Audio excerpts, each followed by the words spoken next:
presentation of Fox Sports. We are Fox. We are Minnesota.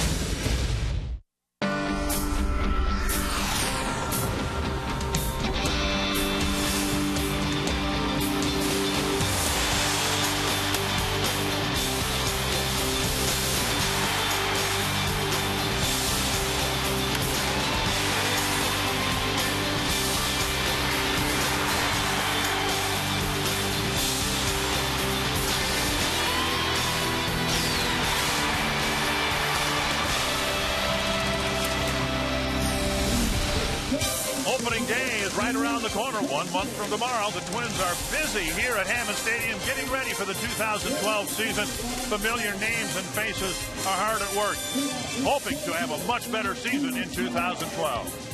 And we welcome you to Fort Myers, Florida. Dick Bramer along with Burt Blyleven. The best way to forget about a bad season is to start the next one, and that's what the Twins are getting done here. Yeah, this will be game 4 for the Minnesota Twins here in spring training in Fort Myers, Florida. One guy that has really worked hard all winter long to get ready for spring training is Joe Mauer. Also Justin Morneau.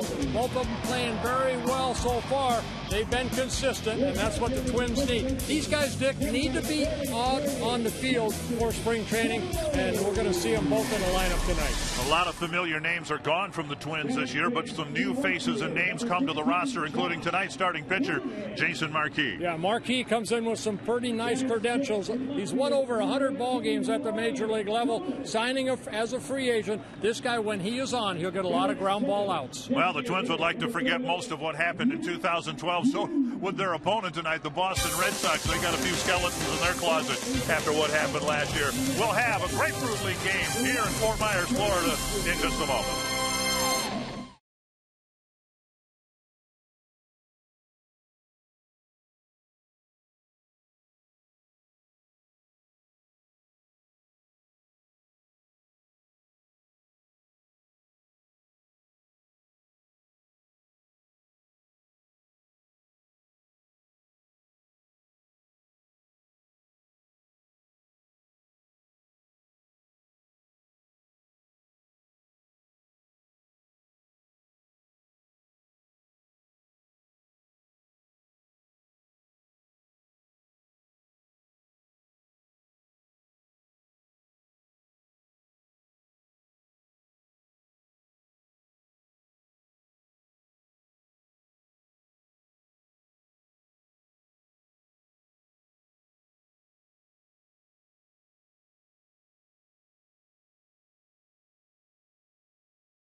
Minnesota Twins baseball on Fox Sports North is brought to you by your local Northland Ford dealers.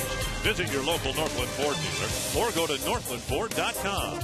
And by Menards. Save big money on all your home improvement needs at Menards. Twins have won 2 of the first 3 games so far in Grapefruit League play. They'll take on the Boston Red Sox here tonight. Nice to be back, isn't it? It is good to be back. You know, Yes. the players talk about it. I think the fans are excited to get the season started. I know you and I are, so we're happy to be bringing you our first spring training telecast tonight. And here's the Red Sox Menards batting order. Jose Iglesias leading off. Ryan Sweeney hitting second. Kevin Youkilis third. Yeah, first baseman David Ortiz hitting cleanup. Darnell McDonald, Josh Kroger, Kelly Shopik, Nick Punto, and Jason Repko. A lot of familiar names in that Red Sox lineup. Oh, there's Jason Marquis. Marquis, 33 years old, signed as a free agent by the Braves, a former #1 pick by the Atlanta Braves way back in 1996. This guy talked to Rick Anderson, a pitching coach, prior to Marquis starting to warm up. He said a lot of fastballs and changeups here tonight. Not too many breaking balls, just wants to work on control and then work on the changeup. Something you see a lot of spring training, especially early on, Dick. A veteran player, veteran pitcher like Marquis will be working on his things through spring training, working on his pitches. And yeah, so far all the starters have pitched well. It'll be Scott Baker tomorrow and then Nick Blackburn, but Liriano pitched 2 very good innings. Carl Pavano 2 very good innings. Marquis right now scheduled to start Game 3 in Baltimore if it stays in this rotation. And the Twins have gone this route before with veteran pitchers. A few years ago, Livan Hernandez had bounced around quite a bit. He actually pitched pretty well for the Twins up until the All-Star break. Yeah, Marquis, a former All-Star. He's, like I mentioned before, over 100 games at the Major League level. He's won, so he knows how to win.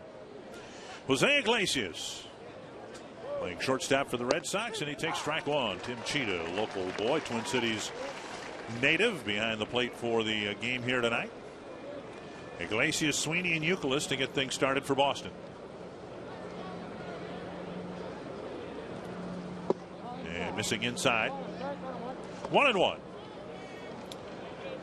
Well, the Twins are the 7th different Major League team and uniform that Marquis has had on. The Braves, the Cardinals, the Cubs, the Rockies, Nationals, Diamondbacks. First time in the American League for Jason Marquis. Saw some former Twins in the Boston lineup. They got a former Twin on the first base coach's box. Alex Ochoa is their new first base coach. Yeah, Ochoa was with the Twins back in 1998.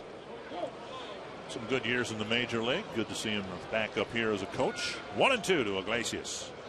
Swing and a miss. And Marquis might not get lead the league in strikeouts, but he gets a strikeout here tonight. Northland Ford, good location, Dick. Northland Ford defense for the Twins. And some of these names will be in position for the Twins in the opener in Baltimore. Doman, Span, and Willingham across the outfield.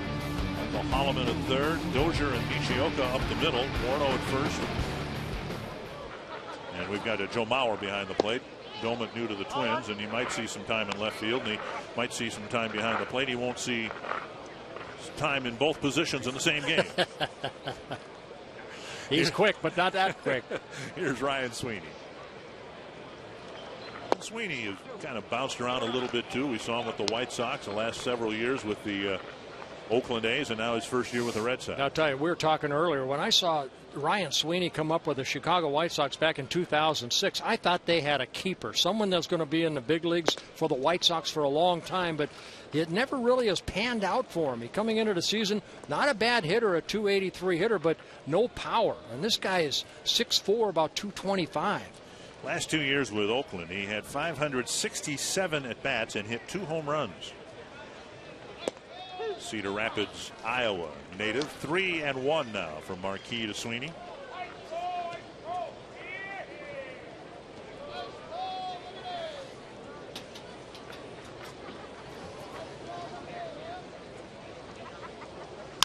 Up the middle. 2 away. Good play by the shortstop Dozier. Yeah, I think, Dick, going into spring training, that's the biggest question here. Not only we talked a little bit about the open, about the health of these players, but who's going to be the shortstop, who's going to be the second baseman, the strength, what Ron Gardenhire wants to really establish here, wants guys to step up, and who's going to be my shortstop, who's going to be my second baseman. So important. And a ball like that, as routine as it was, you just want the confidence on the field and in the dugout that a ground ball when it leaves home plate is going to be turned into an out. Just make the routine play, and we didn't see that last year on a consistent basis. Here's Kevin Youkilis. Dozier might get a chance to play at short this year for the Twins. Jamie Carroll's played the first couple days here. He won't be playing tonight. You saw Nishioka over at second base, where he started the year last year. 1 strike to Youkilis. And now a ball. A lot of new faces for the Red Sox, too. We said earlier, half joking, they've got some skeletons in their closet. More accurately, they swept the closet out. New manager, new coaches, new general manager. A lot of new players for the Red Sox, too. Well, one guy that can flat out hit is this guy right here, Kevin Youkilis. He had an off season last year, but came in, last year hit only 258, and this is a guy that usually hits 280 to 300 mark. He'll drive in, 100 runs. And there's the new manager, if you can call him a new manager. Bobby Valentine, new for the Red Sox anyway. And just off the corner. Yeah, look at the career record, over 1,000 wins in his career. He managed for the Rangers, the Mets. In Japan, where he was a manager of Tsuyoshi Nishioka for a number of years. Fouled away, 3-2. And we referenced it, but baseball fans know, maybe some of our viewers don't, the Red Sox had a colossal, historic collapse at the end of the year last year, and Terry Francona, in essence, switching jobs with Bobby Valentine. Bobby Valentine was a national baseball analyst, and now Francona's doing that. Valentine's doing Francona's old job. There's ball 4 to Youkilis. So a 2-out walk, and Marquis just missing with ball 4. Yeah, one thing he tries to do is get on top of that baseball. He does a good job right there. Good angle toward home plate. Just missing lows. That's what Tim Cheetah, the home plate umpire, called it. It was low in the strike zone. Bobby Valentine has said he wants to get David Ortiz out into some games at first base this year. The Red Sox have a great one in Adrian Gonzalez, but when interleague play comes around, the Red Sox would like to be able to have the option, at least, of running Ortiz out there to play a game at first base to get his bat in the lineup. Fouled away. Dick, I think it would be good. I like his thinking right there. Get him, let him play some first base in spring training. But as the season goes, Gonzalez is going to play, even though he's a guy that does play almost every ball game.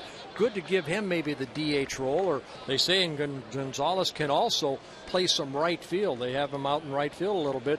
Let Ortiz, being a DH every day has got to, kind of wear on you sometimes. Let him go out and play a little bit. He's probably happy he's playing first base here tonight. I'm sure he's getting a little abuse from the Twins dugout, or will when he takes over. There's a ball to the backstop. Mauer tried to backhand it, didn't do it. Might be a pass ball on Mauer here. Well, a lot of times when the catcher's sitting away, and then you can see where that ball looked like a little cutter right there, like a slider down and in. Ball got away from Joe, and Youkilis goes to second base. And a lot of times, it's Joe maybe has caught him on the side, but not in a ball game to where, how's that breaking ball break? And that's pretty hard breaking ball right there. So it's getting to know your pitchers. 1-2 now to Ortiz. And one thing Joe does, all the catchers do, no matter who they are, they take a lot of pride in handling a pitching staff. Well, if you remember back to where we were a year ago with Mauer, he was doing some bullpen sessions, but he spent as much time, I don't want to say inactive, but not part of the regular catching routine that one would go through. Certainly that's changed this year. Popped up, foul, and out of play. Well, what you have to learn is, what does Marquis like to throw when he's ahead in the count, 1 ball, 2 strikes? Does he want to work on that fastball inside to Ortiz by his hands, or does he want to go with that sinker down and away? And only time will help these two guys go about their business. You can almost see Joe kind of point out at Marquis, saying, okay, good pitch right there.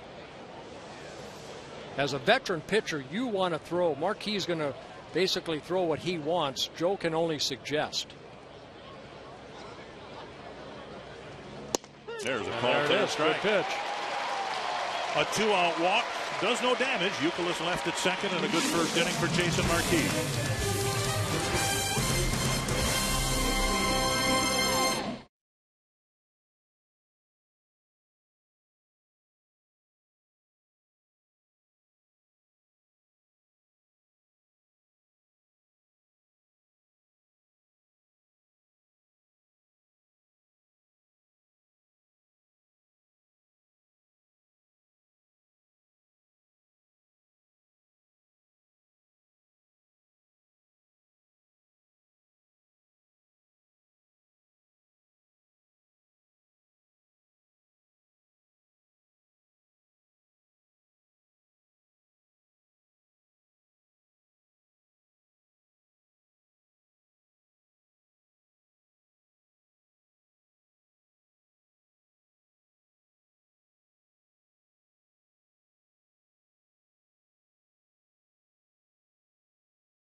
Gardenhire and Joe Mauer talking about Jason Marquis' first inning in a Twins uniform.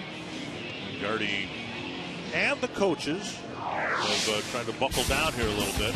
They've had a little extra time to work on some fundamentals. The Menard batting order tonight: Denard Span, Tsuyoshi Nishioka, Joe Mauer, Justin Morneau, Josh Willingham, Ryan Domit, Luke Hughes in the lineup, Brian Dozier, and Michael Holloman. And on the mound for the Boston Red Sox, it'll be Clay Buchholz. Buchholz had a frustrating year last year. He's 6-3, but right around June, that back acted up for him, and he ended up missing the rest of the season. A guy that the Red Sox are really counting on this year. One thing that they need good starting pitching. They have Lester, they have Beckett, but that 3, 4, 5 spot, they're hoping that Clay Buchholz can get to where he was a couple years ago when he was an All-Star and a 17-game winner. Red Sox out on the field have Kruger, Repko, and Sweeney in the outfield. Nick Punto at second base. Another former Twin, David Ortiz at first. Iglesias and Youkilis on the left side of the infield. And veteran Kelly Shopping behind the plate. So much made, and we've contributed to that, talking about Mauer and Morneau, and yet this guy in the box right now, a key for the Twins if they hope to regain some prominence in the division, and that's Denard Span. I had a chance to go on a winter caravan with Denard, and boy, he's pumped up. He came into spring training in tremendous shape, makes his home just north of here in Tampa, and he's really looking forward to put all that concussion stuff behind him and go about his business. He's a guy that needs to get on, score a lot of runs for the Twins this season. One strike to Span before his concussion issues surfaced after his collision with Brian Pena in Kansas City. He might have been on his way to an All-Star appearance. And you tend to forget, but you look around in the American League Central, and you could make a case, I think, that Denard Span is the best leadoff hitter in the division when he's able to play. That's the key right there. Again, the key going into the season. Keep these guys healthy, but get them at bats here in spring training. Remember last year, Dick, how many regulars did not get at bats because of little nagging injuries from Delman Young to Kadire to Mauer, Morneau?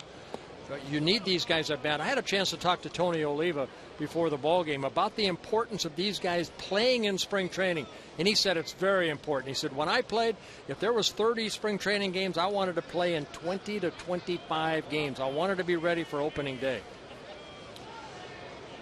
And there's no comparison for a player in getting at bats in games or opposed on the backfield in a B game or anything like that. Yeah, Tony said, he used to come out and take as many, swings as he could off a tee or something like that. He said, but you need to face live pitching. You need to see the hard fastball, need to see the breaking ball when you know what's not coming. And in Denard's case, you need to work at bats, and we've seen him do that here. It's 2-2 when he is on his game, and really the strength of his game is seeing a lot of pitches and going deep into the count. And he takes ball 3. And that's a good leadoff hitter. It just shows everybody else what Buchholz has had to throw so far. 5 pitches into this at bat. Buchholz still a youngster, 27 years old, in his 6th season with the Boston Red Sox.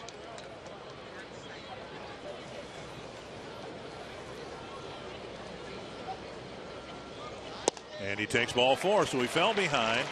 And as patient as he always is, he works out a walk. Now, we saw this the other day. I didn't see either game yesterday, but David Price pitched here on Saturday. And all the way through the batting order, the Twins were very patient with the Tampa Bay pitchers. First it was Price. They were so patient, in fact, Price only pitched 1 inning rather than 2. I tell you what, Dick, it burns a pitcher, too. If I'm out there and I get ahead of that first hitter 0-2, no balls, 2 strikes, and then I walk him, boy, I'm upset. I don't care if it's my first spring training outing or not. I have to throw strikes. And here is Tsuyoshi Nishioka. He had a extremely disappointing 2011, his first in the United States, first for the Twins, obviously. And he finds himself in a much different situation here this year, where he, in essence, is fighting for a job.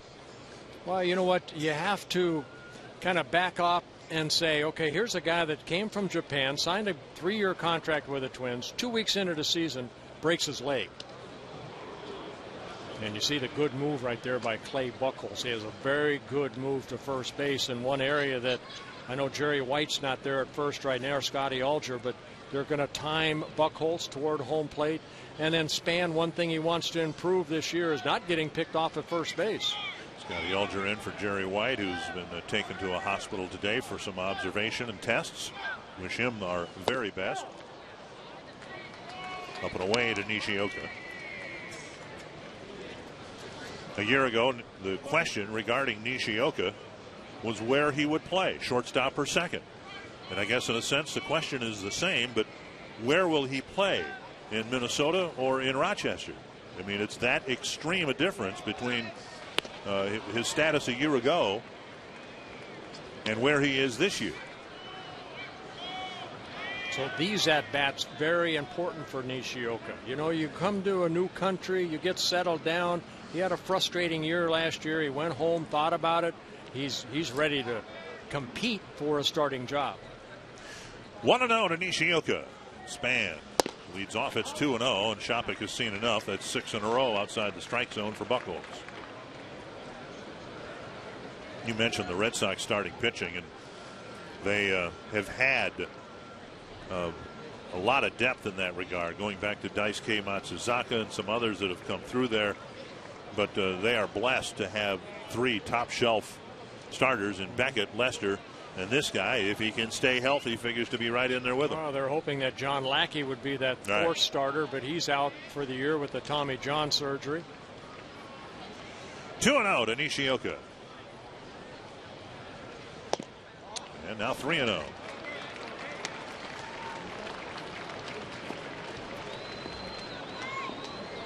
Nishioka finished the season at short after having his leg broken at second base. Mauer on deck.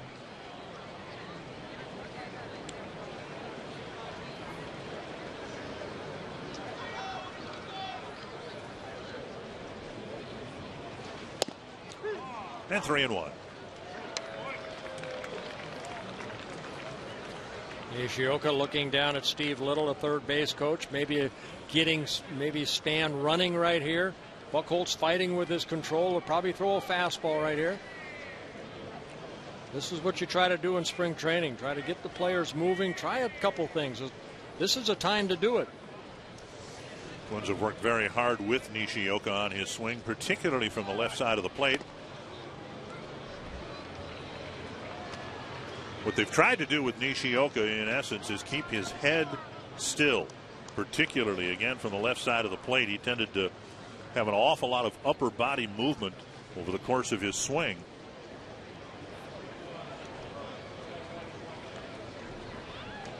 Span goes, and Nishioka pops it up to the right side, and Span's got to hustle back. Ortiz with the catch, 1 down. Well, it looked like they put a little hit and run on right there. That's the time to try it. Try to see what he could do. But except Nishioka got a pitch, but he popped it straight up. Got to hit that ball into the ground right there, because with Span taken off, you've got either the shortstop, second baseman covering the bag. There's a little hole right there, and Nishioka popped it up. So now Mauer, who had a disappointing year with the number of games played and a sub-300 batting average. And he says it's night and day, the difference between what he experienced a year ago and how he feels this year. I don't care how long you play. Sometimes you go through a season like Joe did. You're on a mission. And Joe, I think we showed you his hard workout routine during the winter. This guy is on a mission along with the guy that's on the on-deck circle. They're so happy to be out there and playing the game of baseball and not have to worry about, little nagging injuries right now.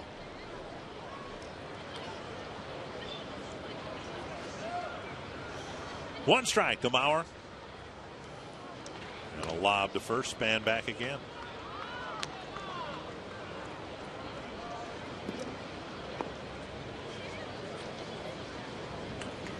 Mauer caught 5 innings here on Saturday.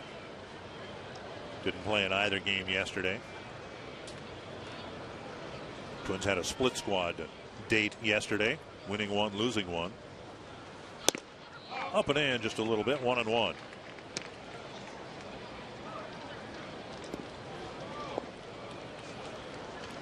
Buchholz a little wobbly with his control here early on. Yeah, a lot of pitches up in the strike zone, just trying to overthrow right now. Buchholz, outstanding stuff. He has 4 quality pitches, but everything keys off the fastball. Got to get the fastball down in the zone. Check swing. We think they'll appeal. No, it's a check swing, 2-1.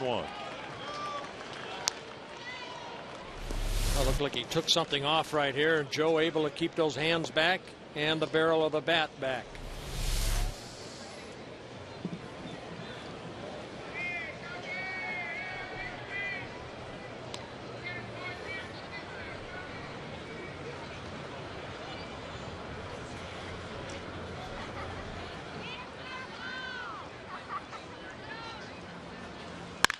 Crack to the right side. Punto starts a 4-6-3 double play. Buchholz survives some wobbly control and pitches a scoreless first.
Those two guys hope that the 2012 bullpen will be better than the one in 2011, but a rough start in that regard. They took a chance on Joel Zumaya, and it didn't work out. Well, Joe Zumaya, you know, he's got that fastball that can go at, 100 miles an hour in our Stanford health injury report. But sorry for Joe Zumaya. I mean, he came into camps great, great shape, looking forward to getting that arm healthy again, and blew out his elbow. He needs a Tommy John surgery. Debated for a while whether to even go through it. He spent so much of his career rehabbing one arm injury after another, and he decided to go ahead and go with that and to get the procedure done. Here's Darnell McDonald. I'm glad he is. He's only 27 years old, so this guy, you come back. It takes a long time to come back from the Tommy John, but hey, if it's still in your heart to compete, go ahead and try it. Just got to wear on you, though, doesn't it? I mean, you spend so much time with one serious injury after another. Remember, he broke his elbow against the Twins at Target Field a couple of years ago. There's a chopper, and that's past a reaching Holloman at third base, and McDonald will glide to second. Now the ball gets by the left fielder, and McDonald will go to third. Domit couldn't pin the ball into the corner, and McDonald will stand at third with a leadoff double and a error on the play by Domit. Anytime an outfielder has to go down into that corner, you want to get your body in front of it and make sure it stays in front of you. See right there, he just didn't get that glove down. It got through the wicket, and that allows McDonald to go from second to third. Josh Kroger will hit with McDonald at third. Twins, of course, playing the infield back here in the second inning.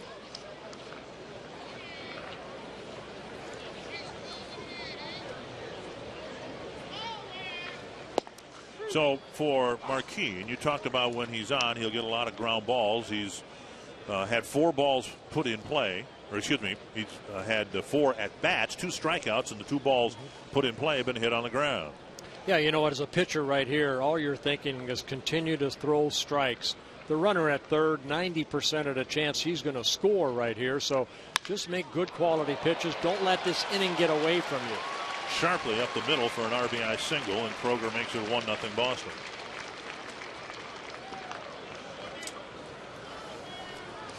Well, it looked like they tried to go in on Kroger. It didn't go in far enough. So the ball came back right there over the heart of the plate. Ball down, but Kroger, good piece of hitting right back up the middle, picks up the RBI. I mentioned the Red Sox had their collapse at the end of the season last year, a collapse that allowed the Rays to get into the playoffs, and Kelly Shopik was one of their catchers last year. Didn't hit much, 176 on the season. Had a good, pretty good postseason for the Rays in their loss to the Rangers, and another one that gets by Mauer to the backstop. That one will be a wild pitch.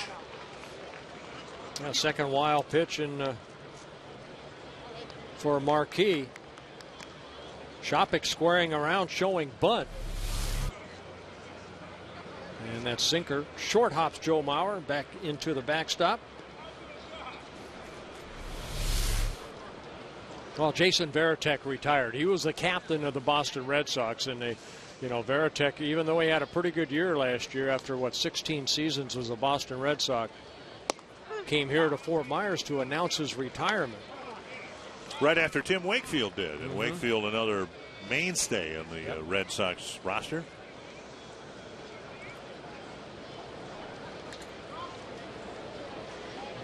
One and one to Shopik. It's kind of a homecoming for Shopik. He originally signed with the Boston Red Sox back in 2001. Speed pitch missing. It's 2-1. Played for the Red Sox in 2005 before going over to Cleveland, where he spent 4 seasons, and then the Rays for a couple years.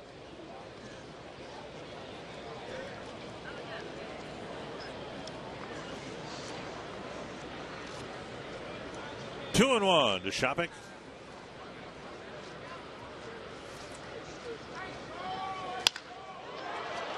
And that's over the glove of Dozier into left field. Runner will be held at third, and the inning starts with 3 hits against Jason Marquis. And that'll bring up Nick Punto. Let's take a look at the pitch. Fastball right there. Shopik hitting it sharply. Dozier goes over. Tries to short hop it right there, but the ball bouncing over his glove in the left field. So Nick Punto signing a deal with the Red Sox after winning a world championship, helping the Cardinals win that world championship last year. He had some injuries last year. He played in 63 ball games, hit .278. Guy that brings a lot of energy with him to the ballpark. 7 seasons Nick Punto wore a Twins uniform.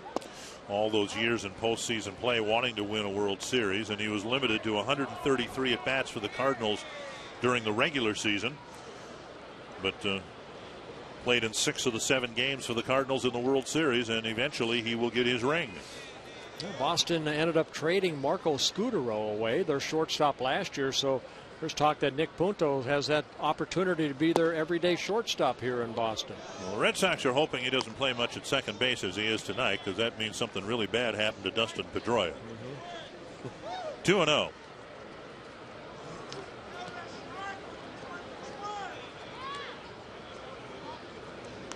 Punto played for the Twins in the playoffs in 2006 and 2009.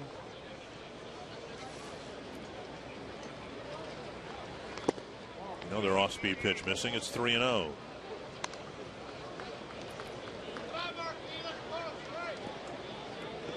Spring training is about strengthening your arm. 20 pitches in the first inning, 12 in the bullpen. The max for Marquis was going to be 2 innings, and he's having a tough time in this second inning. There's ball 4, and they're loaded up. Weekdays on Fox Sports North, it's the Dan Patrick Show. Exclusive guests, including high-profile athletes and celebrities, breaking sports news, unparalleled insider access, pop culture commentary.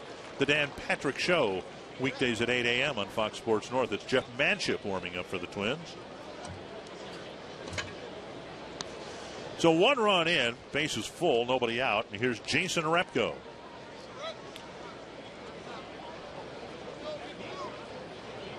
Repko, a utility outfielder for the Twins, and he'll have an uphill battle trying to win that spot for the Red Sox. Marquis starts up high. I mentioned just a couple innings expected of all the Twin starters first time through.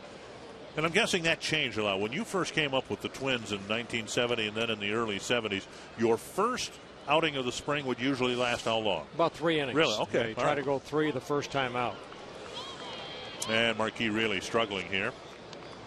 2-0. That time Mauer, with the bases full, is able to backhand that ball and knock it down. Yeah, good job right here by Joe right there. Kind of backhanding that ball.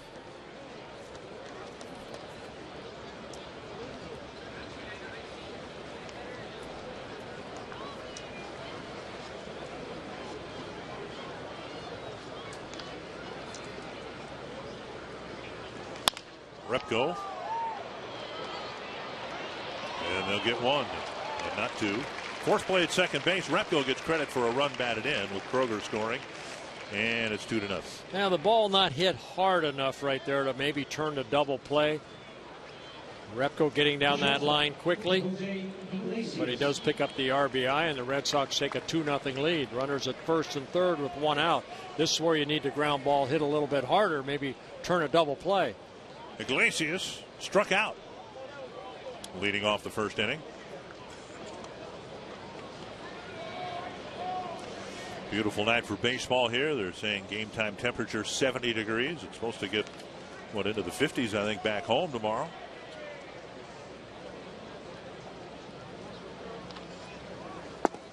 Sinker low, ball 1. You didn't have much snow at all, no, did you? We didn't. You know what? I got almost through the winter without using my snowblower. I got till February 29th, the day before I came down here, and I never even had to fire up the snowblower. Unbelievable. 1-0 to Iglesias. Runner goes. Mauer throws through. That's a stolen base for Jason Repko. Well, tough play for Joe Mauer. Good strong throw, but he had to short hop this pitch from Marquis, but still made a good throw.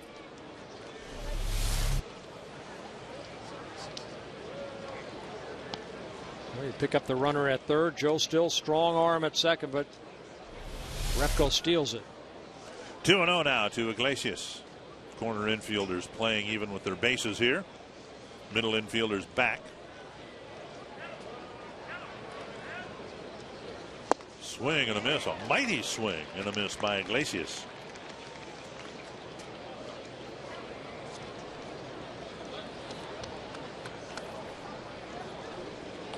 Rick Anderson hoping that Marquis can buckle down here, but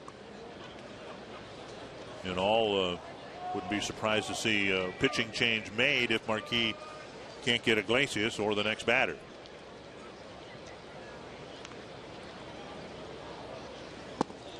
And again, missing low, 3-1.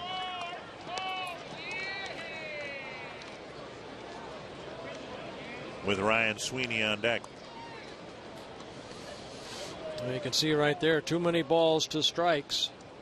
Total of 40.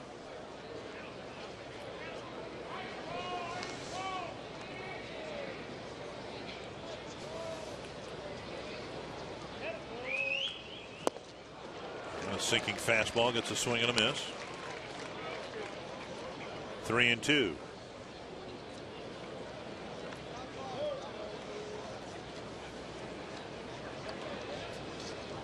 Sweeney on deck. Well, you almost have to go back in again with that sinker. He struck him out in his first at bat with that good sinker inside. A couple swings and misses so far on that pitch inside to Iglesias.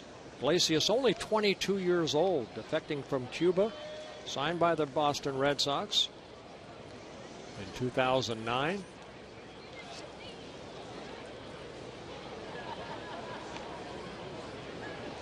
Marquis with a long look into Mauer, and now Mauer will go to the mound, and they'll figure it out on the pitcher's mound. Our first quick trip to the mound by Joe Mauer. The only thing about this half inning that's been quick. Just one out in the inning. And a couple of runs have already scored for Boston. Now we're sitting outer half of the plate. Breaking ball, tap foul. He tried the slider.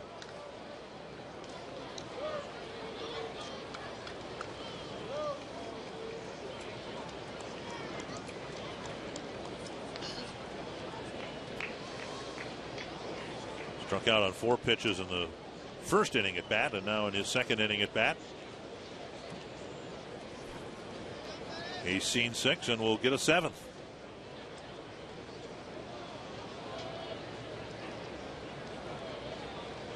Ooh. And that one gets by Mauer. The third one to the backstop. A run will score on a walk, and it's 3-0. Another wild pitch, and it's been a rough inning here for Jason Marquis. Yeah, 3 wild pitches so far in this ball game for Marquis, trying to keep that ball down, but that ball getting away from Joe. Tried to backhand that rather than maybe trying to get his body in front of it. All the way back to the backstop.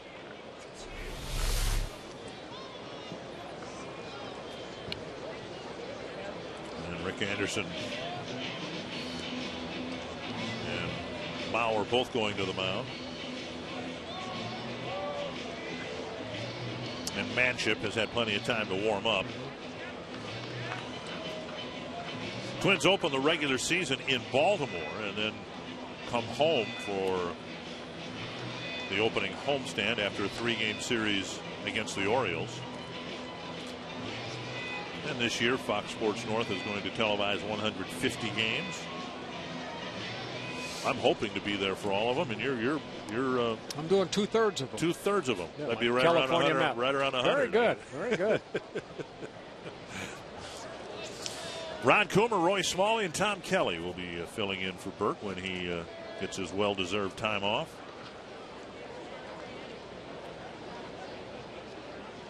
And Sweeney takes a strike on the outside corner. Good changeup right there.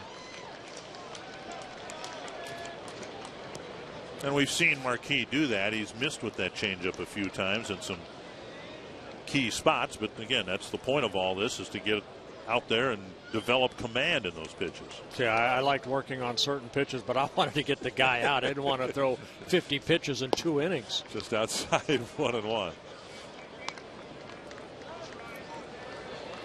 Well, Marquis really hasn't been on the mound since middle of August of last year. He was pitching a game for the Arizona Diamondbacks when he got hit by a line drive back up the middle and broke his leg.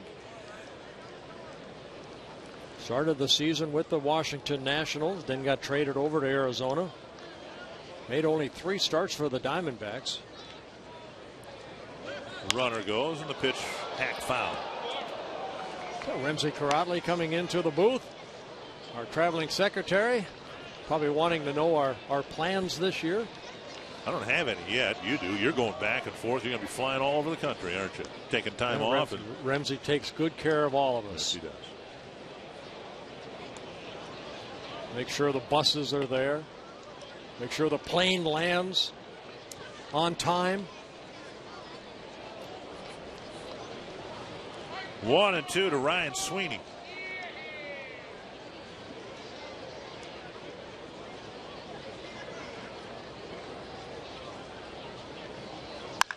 Scalded. Nice pickup by Morneau. And the throw hits the runner in the back. A run will score, and the ball rolls into short left field. A wicked smash, and Morneau got the out at first, but his throw hit Iglesias in the back near second base. Well, what a great play right there by Justin. And you're holding the runner on, you jump off the bag, and this ball off the bat of Sweeney was hit sharply. But Justin on that short hop tags the bag for the second out, and then his throw ends up hitting the runner right in the buttocks and getting away into left field. So it could have ended the inning. It did not, and that means Manship will get a chance to clean up here in the second inning with Marquis checking out with some control issues, a couple of errors behind him, and so far 4 runs on the board for the Boston Red Sox.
early in March. Everything is not put under the microscope, but time for instruction between the pitching coach and Jason Marquis. Well, you can see Rick Anderson right there talking about the angle about the pitch. He threw a lot of pitches below, I mean, just on the other side of home plate. So I'm sure Marquis, in his Twins debut, not real happy here in spring training. Just make him work harder and get on that right frame of mind, a positive thought. Jeff Manship coming into the ball game, a guy that's been up and down with the Twins for years, and he's looking for one of these spots in that in the bullpen, maybe as a long man. Manship made the team out of spring training last year, but just pitched in 5 games, and then he had some shoulder problems and some back problems. 1 strike to Kevin Youkilis. 8th man to bat here in the 2nd inning. Lifted to right field. And Josh Willingham toward the line. Makes the catch, ends the inning. It was a long one and a good one for Boston. Just 3 hits for the Red Sox with 4 runs.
Nothing Boston. Now, when you were a player, you paced yourself early in spring training. You're a broadcaster. No such thing.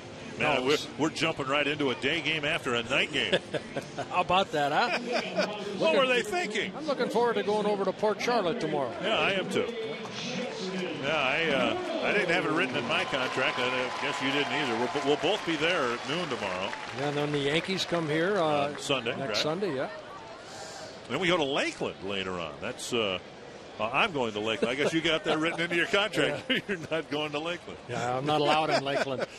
It goes back to 1972, doesn't it? Here's Justin Morneau. It's been, as he told me today, so far so good for Justin. He's he played 6 innings here on Saturday. He's gone through everything as you would hope he would, and has felt fine so far. 1-0. Bounced foul.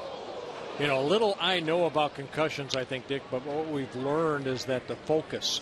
Talking to Bernard Span during the winter caravan about what a concussion does, but it's the focus. Look at that play that he made off the bat of Ryan Sweeney.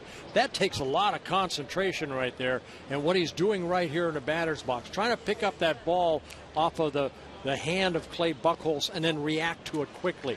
That's the things that Justin was fighting.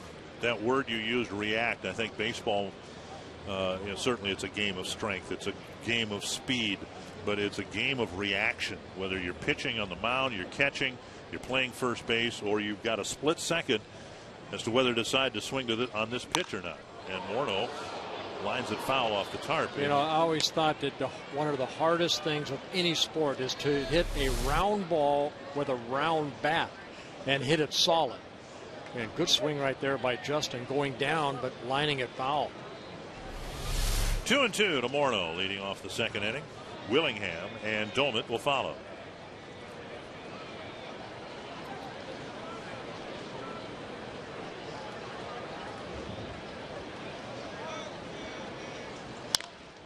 Pitch sailing up and away, and Morneau flips it foul.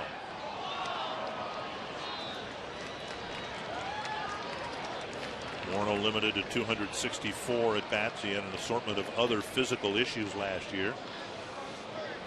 But again, so far, so good.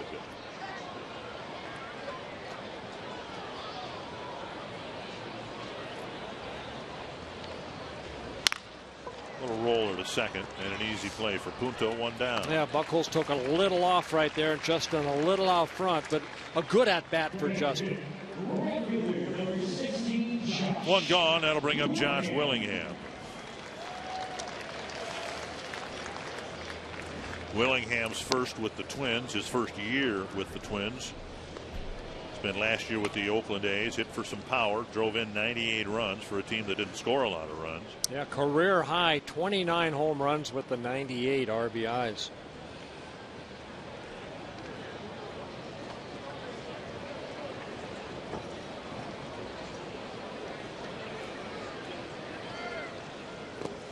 Asked him today what exposure he had to Minnesota, Minnesotans, and he said he played in the Northwoods League when he was in college. Came up and played in Minnesota and Austin. The mini bats or whatever the team was, they're not around anymore. But he played in Austin, Minnesota for a number of years. Played his college ball out of the University of North Alabama. Makes his home in Alabama.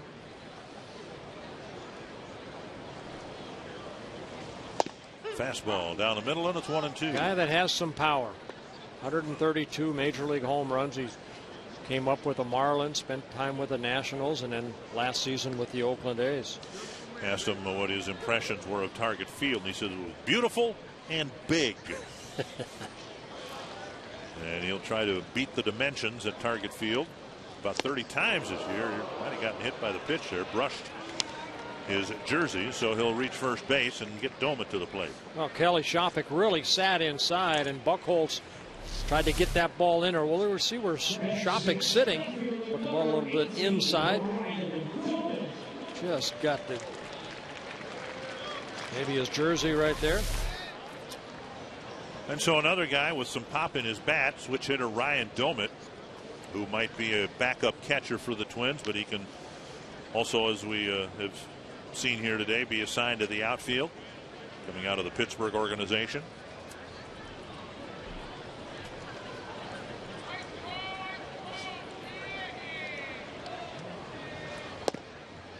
You know, one thing the Twins have had in the Mauer era is a backup catcher who was considered a defensive catcher, whether it was Mike Redmond, Drew Butera. Certainly the Twins ended up losing a lot offensively when Joe was not behind the plate. If Domit sticks as a backup, maybe not the only backup, but a backup, the drop off offensively won't be as severe. Yeah, he's had some injuries over his career. He ended up breaking his ankle last year for the Pittsburgh Pirates, his left ankle. But this guy can flat out hit. A switch hitter, good power from both sides of the plate. Played in 77 ball games last year and hit the .303. 1-1 to Domit.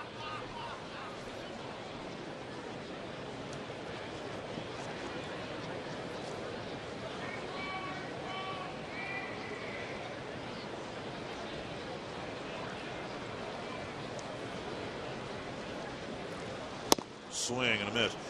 You might be able, just in looking at Domit's numbers at the end of the year and where his at-bats came from, if the bulk of his at-bats come out of the DH spot, that probably means the Twins had a pretty successful season, because that will necessarily mean that Mauer did the bulk of the catching, or so it would figure, and Morneau was at first base for most of the season. Let's hope that happens.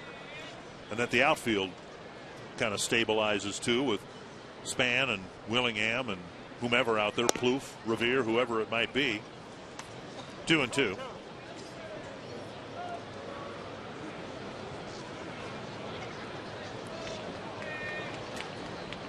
We have had a lot of walks, 2 of them issued by Buchholz, 3 of them by Marquis. We've had wild pitches, and we have had a snail's pace going on so far here tonight.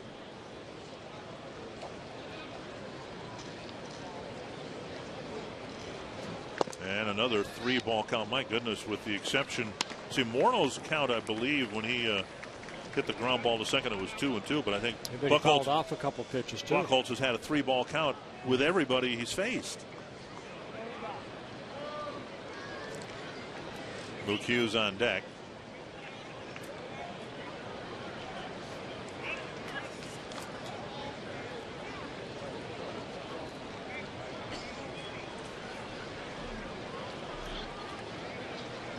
And Doma draws a walk. Well, Buchholz got away with his control issues in the first inning by getting Nishioka to pop up on a 3-1 pitch and getting Mauer to bounce into a double play on a 3-1 pitch. Now a pair of 1-out walks gets Hughes to the plate with 2 men aboard. And it's good to see Hughes in the lineup at a time when you really want to be healthy. At the very beginning of spring training, Hughes had a shoulder issue. Yeah, I saw him before the ball game. He said he's fine. He's ready to get some good quality at bats, make the ball club.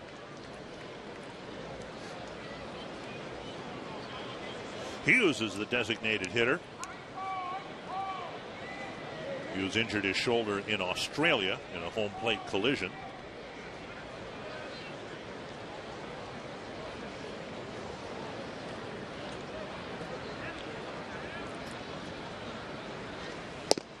And strike 1, and Hughes hoping to win a job as a utility player.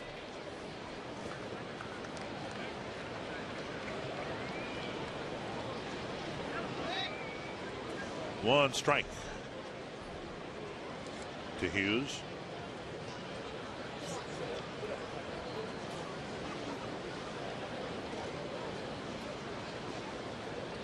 I heard a yawn in the booth. Did you hear that? Someone in the booth here has been yawning. It's our cameraman.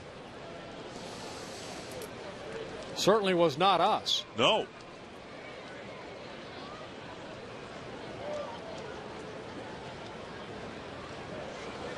One strike to Luke Hughes. Speed pitch gets a swing and a miss. We welcome you wherever you might be watching to Hammond Stadium in Fort Myers, Florida. Game 4 of Grapefruit League action for the Twins, along with Bert Blylev and Dick Bramer with you. 2 strikes to Hughes.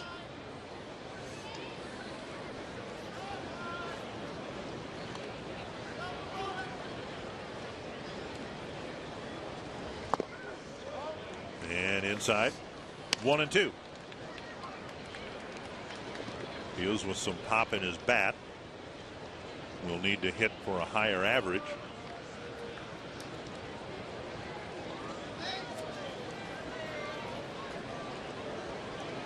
Twins figure to have Jamie Carroll at short on a regular basis, and Alexi Casilla at second. Came inside, got a swinging miss, and they're 2 down now for Brian Dozier. When you join the Twins season ticket family this year, you'll be hitting the sweet spot.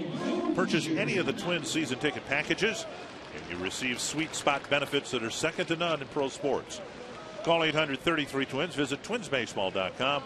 Check out the options and learn about the cool benefits that come along with Twins season tickets.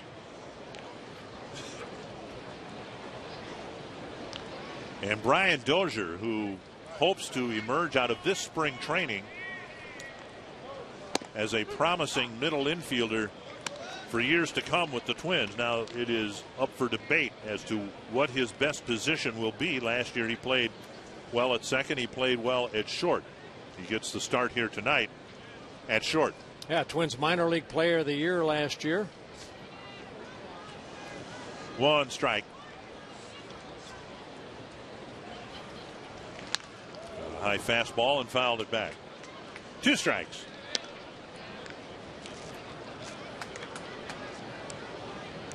You can see his Double-A numbers.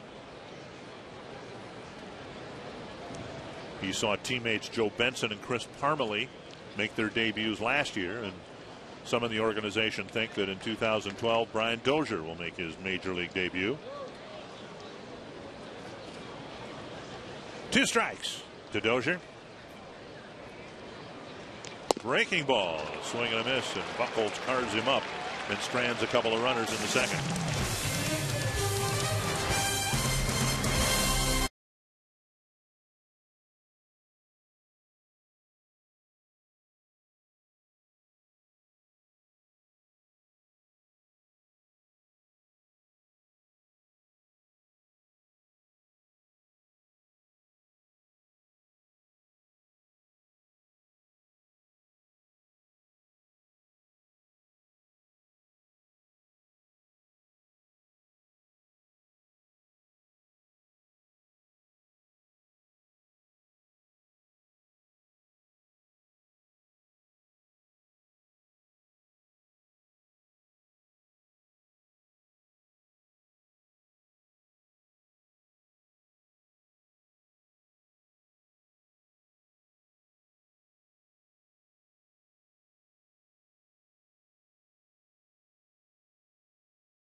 Minnesotans down here in Florida enjoying the concessions at Hammond Stadium.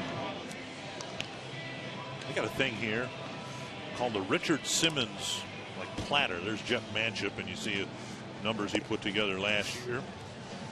Really? Did you get it? No, but my son Eric did. Now here's what it is. Here's what it is. Okay, Richard Simmons, a fitness guru and all that, right? Okay. Have you seen him recently? I have not. Okay. All right. But the Richard Simmons thing, whatever it is, platter or whatever, it's a cheeseburger with a bratwurst. Ooh. A grilled chicken fillet covered with bacon. I guess that just gets him more clients in the future. I'm not a cardiologist, but I gotta believe. My goodness, that's a healthy dose of cholesterol there. Swing and a miss by Ortiz, or foul tip rather, 1 strike. Now any of those things sounds pretty good. Any of those things individually sound really good. I think all 3 of them sounded pretty good with a Coors Light. Oh my goodness. That's just fries there. That's nothing wrong with that. 1 strike to David Ortiz, who was called out on strikes to wrap up the first inning, and now Manship misses outside. Jobs are available in the Twins bullpen, and Manship would like to have a good spring and improve his candidacy to maybe win one of those jobs. That's hit a long way to right center field. Willingham back, and it's gone. A home run. So Ortiz cranks one out to make it 5-0. Ortiz so strong. That pitch left up right there, and 378 times at the major league level Ortiz has done that. So this year looking for career home run number 400. A career that started with the Twins back in 1997. Kept his hands back. It looked like it was even off the end of the bat, but big David Ortiz, so strong. Not necessarily. I hate that sound. I was just going to say, I missed that sound. Not off the Boston Red Sox bat, but player's bat. But I do miss that sound in the wintertime. Ortiz making it a 5-0 ball game. 1-0 now to Darnell McDonald. But what has your winter been like? What you play golf and I play golf about 3-4 days a week, and became a grandfather twice. Okay. Over. That's number 7 and 8 in the Blyleven family. So very happy to have 2 more new grandsons. So it makes it 5-3 now. Lifted to center, harmlessly towards Span. Girls still outnumber my grandsons, but my son Tim had. You'll like this name, Dick. He came into the world at 10 pounds 5 ounces, and my son Tim named his son Bear, B-E-A-R, like a bear. Really? And he's got a good chance. My son is 6'7", so he's got a good chance to be a bear. Their next child, they're going to name it Hawk. And then my stepson Royal and his wife Jackie had a little baby Royal. Came in at 7'11". So 2-hopper to second. And how about yourself? Any grandchildren on your side? No, nothing like that at all. Just some hunting and ice fishing and all that. As the boys prepare for the upcoming season, it's a good time to prepare for a group outing at Target Field this year. You can organize your business, church, school, or maybe 24 of your close pals. Make a game of it. Call 800-33-TWINS. Visit twinsbaseball.com. Check out the options and learn about the benefits that group organizers receive in 2012. Now, you said some ice fishing. Oh, yeah. But the weather has been kind of warm up there. You still went ice fishing. Well, I walk. I don't drive a vehicle on the ice, or at least I didn't this year. I walk out and did okay this year. 1-0. And you got your deer? Well, my son Eric shot his and mine this year, so yeah, I'm being replaced. I'm being replaced on a lot of fronts. Shopik, the hitter, taking a breaking pitch in the dirt, 1-0. But very much looking forward to the start of the season, and I can't wait to get it going here. I don't know if we've mentioned yet, but there are 67 players that are wearing Twins uniforms. So it's a lot. That's a lot of players. A lot of coaching. Swing and a miss, 1-2. 33 pitchers. There'll be some cuts here in the next several days. Terry Ryan, the general manager, saying he wants to wait until the minor league camp gets going, up and running, and they're busy with activities over there to give the players who will be sent out a place to go to keep the blood flowing a little bit. Minor league camp opens on Thursday. On the outside corner, Manship shaves the corner. Gives up a long home run to David Ortiz. It's 5-0 Boston.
One of many right here. You Minnesota Twin fans, you are hereby circled. And they'll be interested in the high school hockey tournament this weekend, and on Fox Sports North Prep Zone, presented by Wells Fargo. You get a preview of the hockey tournament, and you'll get the story of this iconic basketball coach walking away after decades of excellence, and the Prep Zone's Hockey Player of the Year.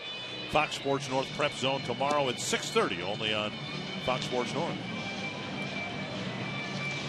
Well, the Red Sox are hoping to get lucky with Vicente Padilla as as he hopes to fill out a spot in the back end of the Boston rotation. Carlos Silva also, you know, an invitee, as Padilla is for the Boston Red Sox. Padilla, last 3 years with the LA Dodgers. He's spent a lot of time at the major league level, starting back in 1999.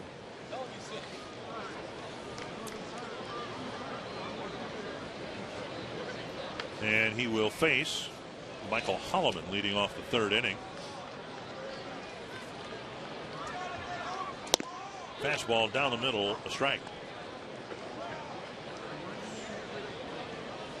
Holloman getting a chance to play at third base. Of course, Danny Valencia will be there most of the year. Nothing wrong with Valencia. He out of the starting lineup, not playing tonight, but he worked late this afternoon, almost till game time, taking ground balls at third base with Tom Kelly over on field 5 and working on his fundamentals at third base. Up and away, 2-1. Yeah, Mike Holloman, he came over a couple years ago, signed with the Twins as a free agent. Has some major league time, and they have to go back to 2008 when he came up with the Tigers. He played in 11 ball games, hit a home run, drove in a couple runs. Foul back. The last thing the Twins want, of course, is to go through a year like last year where so many regular players were injured. But nevertheless, you need to develop depth behind the Valencias of the world. In case something were to happen, you need to have somebody who can step up and play the position. And that was one of the shortcomings last year. Players went out, less so for Denard Span. Ben Revere did a representative job. Yes, he did. In the outfield in Span's absence. 2-2 to Holloman starting the third inning. And he takes a call, third strike. That looked like a little cutter right there and kind of froze Holloman. And Padilla comes in and picks up a strikeout. Take a look at a pitch right here. Might have been a split finger. Just kind of hung there. So you've had veterans Buchholz and now Padilla cut through the bottom third of the Twins batting order, getting 3 strikeouts of far less experienced players like Luke Hughes, Brian Dozier, and Michael Holloman. Back to the top of the order now, and Denard Span.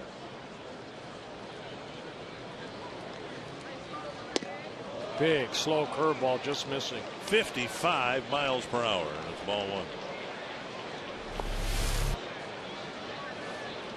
Did you ever throw one that slow? No. I'd be afraid to. There's a fastball that clips the corner. Fastball at 93. Knee high on the outside corner. Now Padilla, 104 major league wins, 90 losses. He started 237 major league games.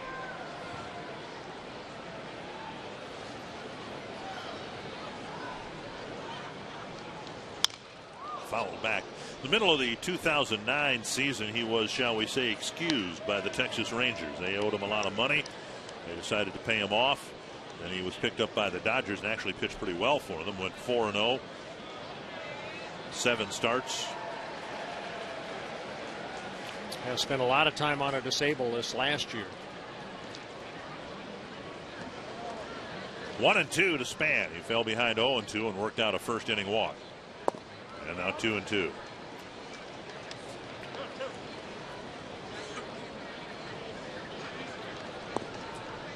Twins don't have a hit yet. They did take 3 walks against Clay Buchholz.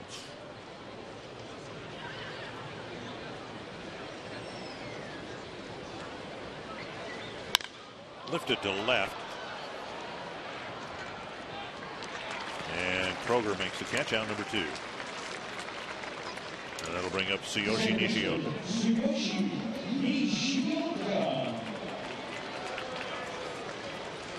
So 2 gone in the third. Nishioka on a 3-1 pitch hit a pop-up to David Ortiz his first time up.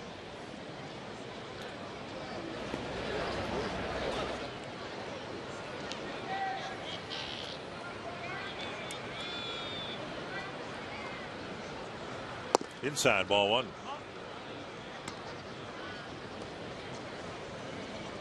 Nishioka signing a 3-year deal with the Twins before last year.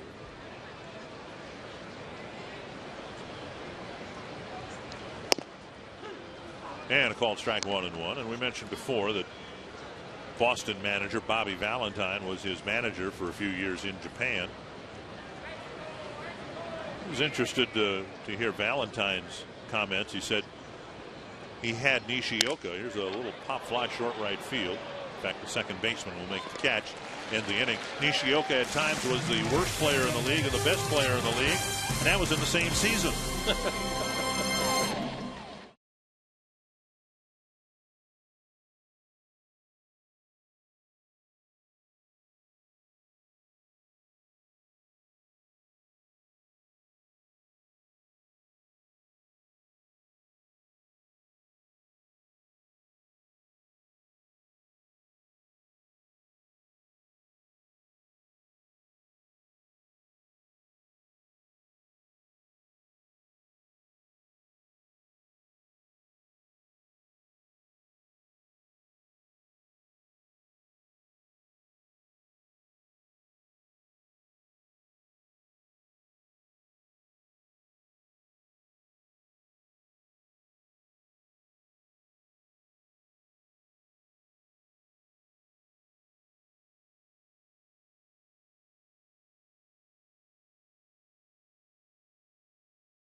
Game 4 of the Twins Grapefruit League schedule, and the Red Sox have a 5-0 lead. Dick Bramer, Burt Blyleven, joined by the president of the Minnesota Twins, Dave St. Peter. Beautiful night for baseball, and you have a night like this, you can't wait to get back to Target Field. Oh, you're right about that, Dick and Burt. Welcome back. Another fun season of Twins baseball, and you're right, beautiful night here in Hammond Stadium, and the weather down here has been sensational all winter, Burt. You know that, and we're looking forward to another great 5 weeks down here before opening night, opening day in Minnesota, 5 weeks from today.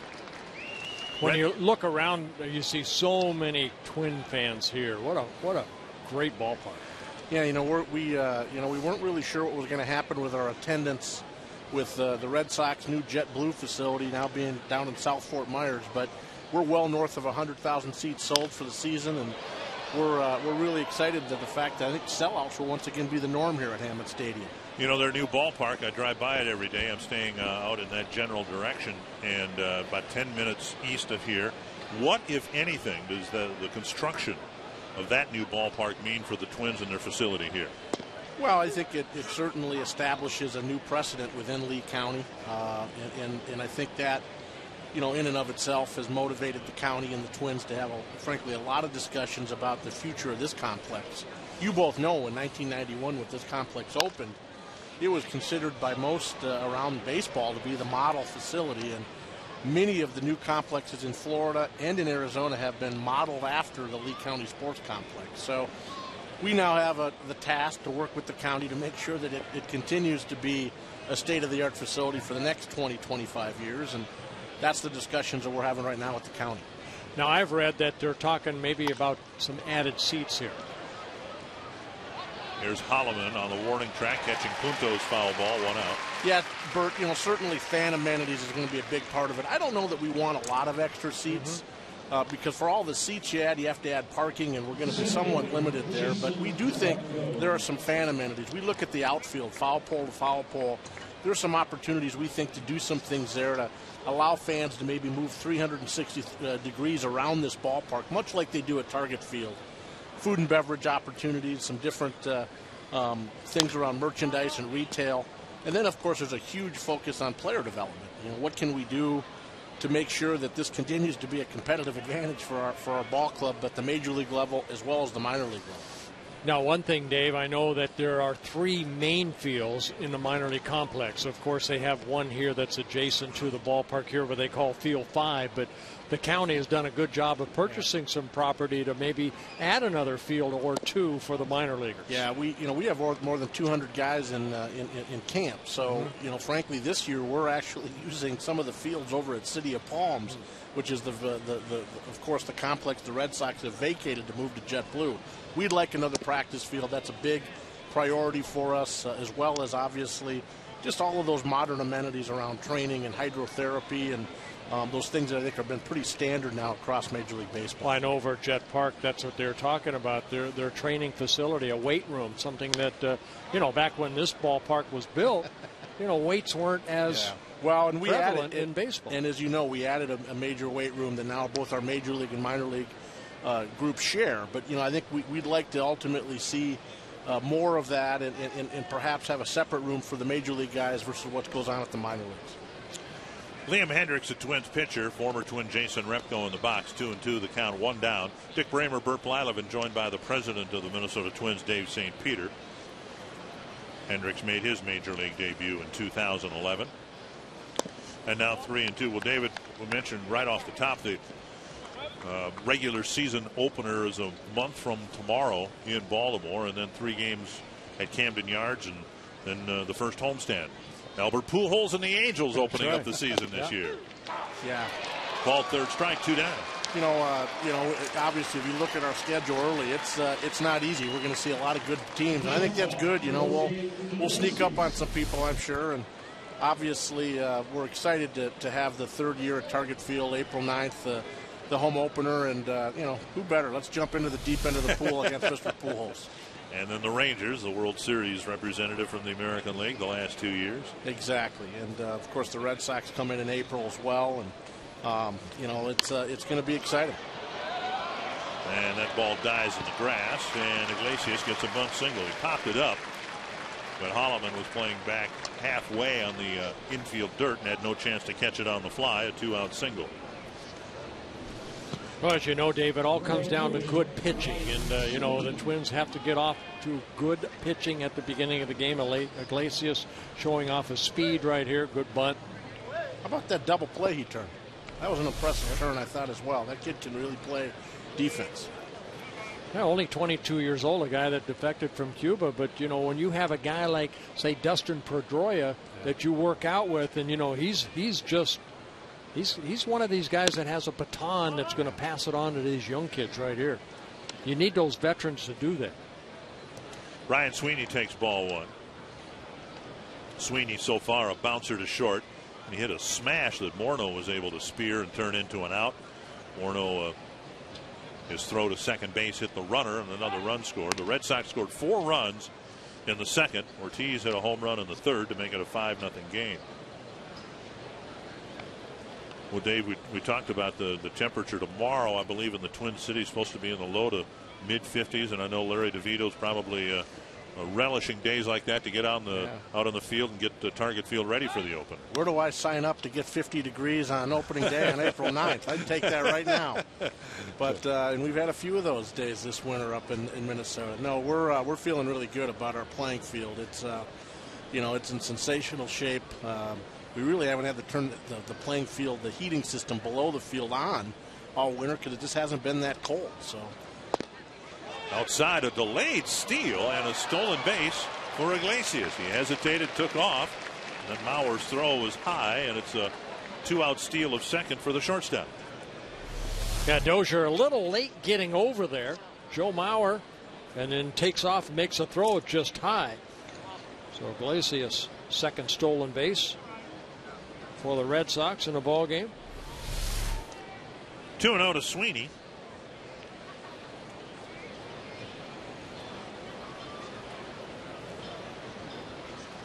And now down and in 3-0. Youkilis on deck. Dave, how are the ticket sales at Target Field? They're good, Bert. I think the ballpark experience speaks for itself. Clearly, we were disappointed what happened on the field last year, so we weren't really fully certain what to expect, but we renewed at 85% on our season tickets, and we're going to end up at probably about 23,500 full season equivalents, which great. will put us in the top 6 or 7 of all Major League Baseball. And as of this morning, we've sold more than 2.3 million tickets for the 2012 season. So we're really excited and very thankful. Our fan base really has emerged, in my opinion, as one of the better baseball fan bases around the league. Now, I know, after the first year at Target Field, there were some changes made to Target Field, like the batter's eye. Players, I know they wanted the fences in, but is there anything that, say, after the second year that the Twins have improved on Target Field? Well, nothing really around playability. You're not going to see the fences. The pitchers also wanted the fences moved out, Bert, so let's be honest in full disclosure. But, some of the changes we made this year are more subtle. They're around things more back of the house. We're always working to improve the food and beverage operation there, both from a service perspective as well as many new items. So it's been another fun winter of taste testing, and I'm excited to report we're going to have a host of new items to announce here at the end of the month that I think will continue to make Target Field probably the best place to eat around Major League Baseball. I'll tell you what, it's already a great place to eat. Well, we talked about that Richard Simmons platter that they have here. Now, Yeah, have you heard about that? But they got a thing here. It's a cheeseburger, a grilled chicken sandwich, a bratwurst, and bacon, all in one bun. Oh, my. I don't know about that. 3-2.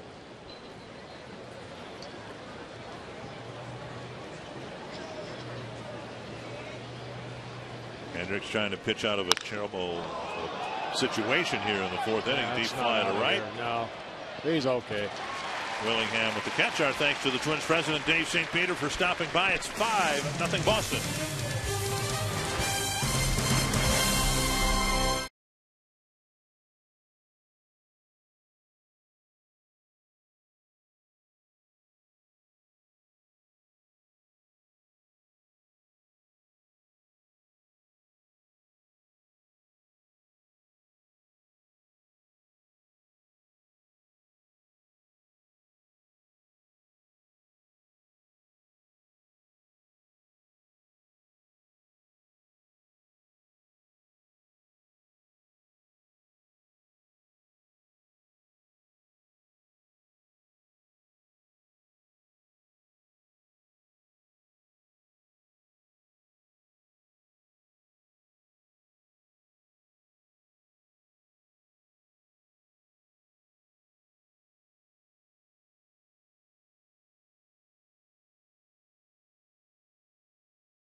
Minnesota Twins baseball on Fox Sports North is brought to you by Grand Casino.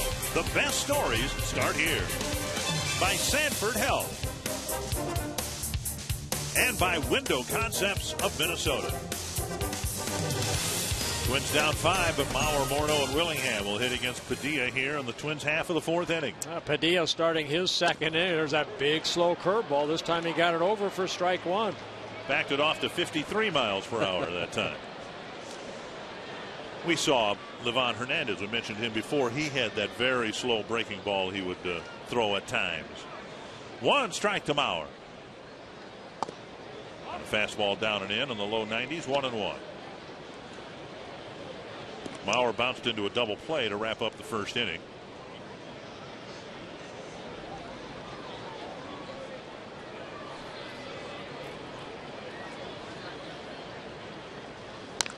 Fouled off his front leg, and it's 1-2.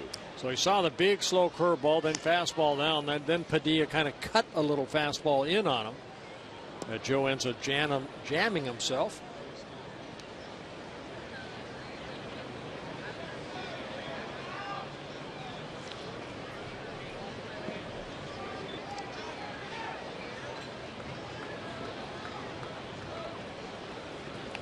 1-2 to the Twins catcher.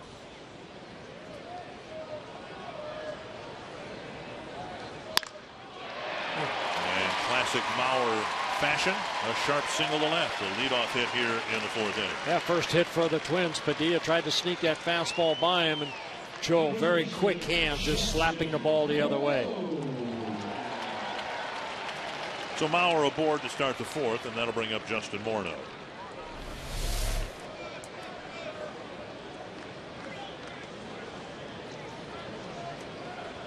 Morneau hit a ground ball to second in the 2nd inning.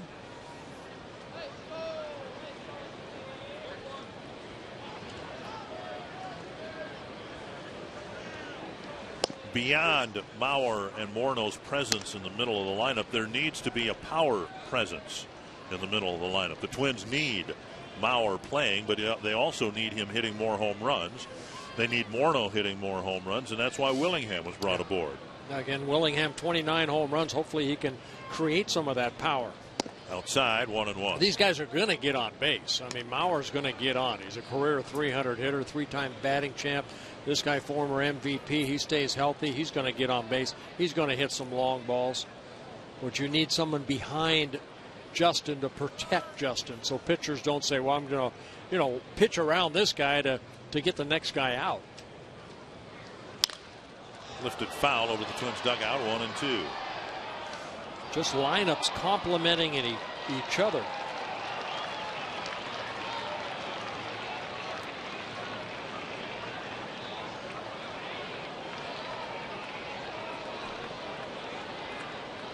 Mauer got a single after falling behind 1-2. We'll see what Morneau can get done here.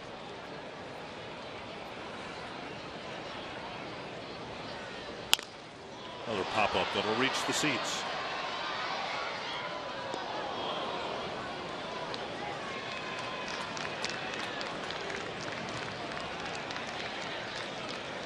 So far, the only lingering issue for Justin involved the wrist that he had surgery on last year. He still has some numbness on his pinky finger.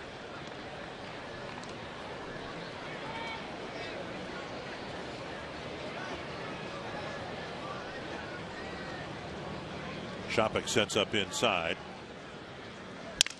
and Morneau cracks his bat and pulls it foul.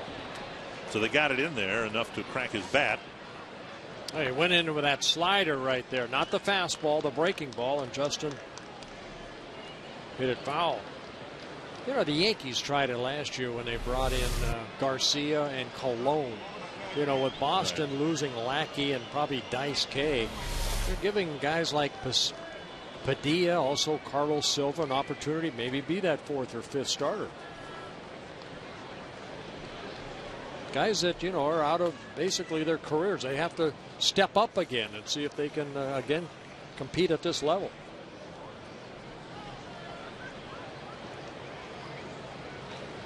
Down the middle of strike, and Morneau frozen with a fastball, 1 down. Well, remember the previous pitch, he went in with that little cutter. This time he goes back in with a fastball and freezes Justin. Ball coming back over the plate, clipping the inner half of the plate. So Padilla picks up his 2nd strikeout in his 2nd inning of relief. And now Willingham drew a walk in the 2nd inning. Actually was hit by a pitch.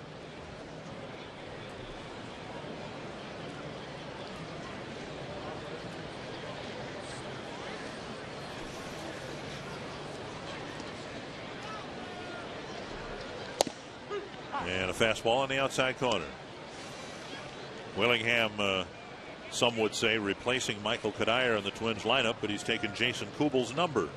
Yeah, you know what I think about Willingham when he does, and when the home runs he hit in Oakland, also at Target Field, are down the line.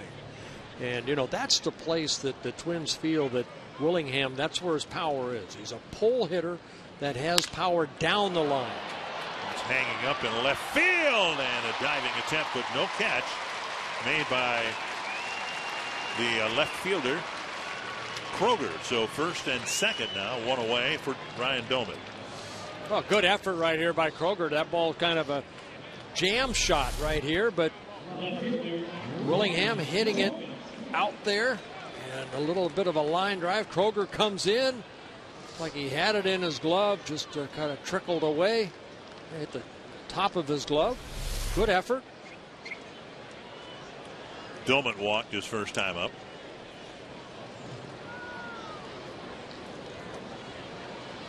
Twins trying to get back in the game with one swing of the bat. Doumit, as we mentioned before, a switch hitter.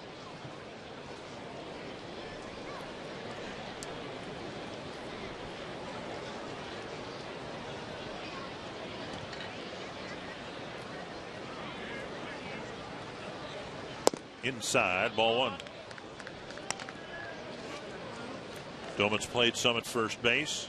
35 games. He's been in the outfield, but the bulk of his time has been spent behind the plate. In the American League now, he will, as we said, get a chance to DH some, perhaps a lot.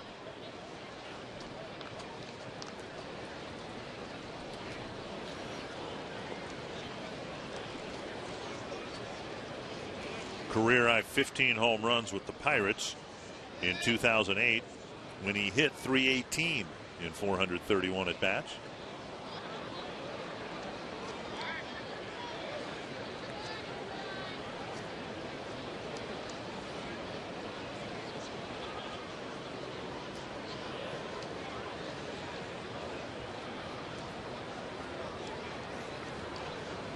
Couple of men aboard. Good time for Doumit to hit one out by the pine trees in right field. Up and away, and it's 2-0.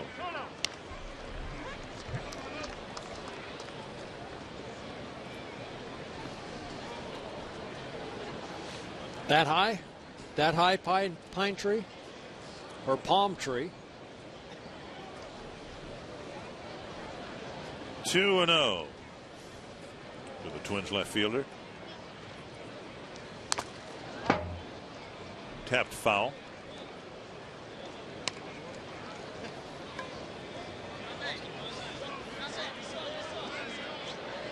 .218 at bats for the Pirates last year. 21 extra base hits. That's a number I always look at. There's pine. There's right a Florida there. Let's pine show tree. A palm. And there's a Florida palm tree. 2-1. That's a number I like to look at when you're talking about a player's career or their season. One extra base hit per 10 at bats is a nice figure for a player to have, and Doumit did that in limited duty with the Pirates last year.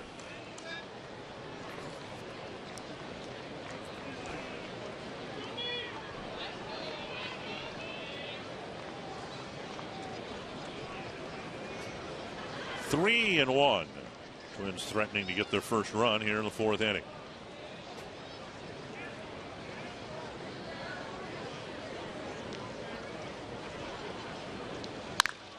Bounced foul wide of the bag and David Ortiz.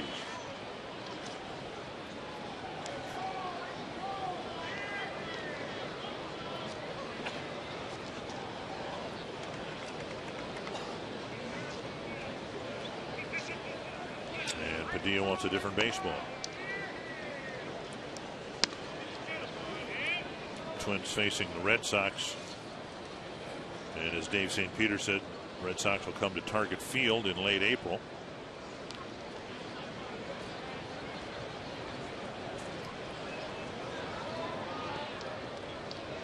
Padilla drops the baseball, but didn't have his foot on the rubber yet, so no balk called.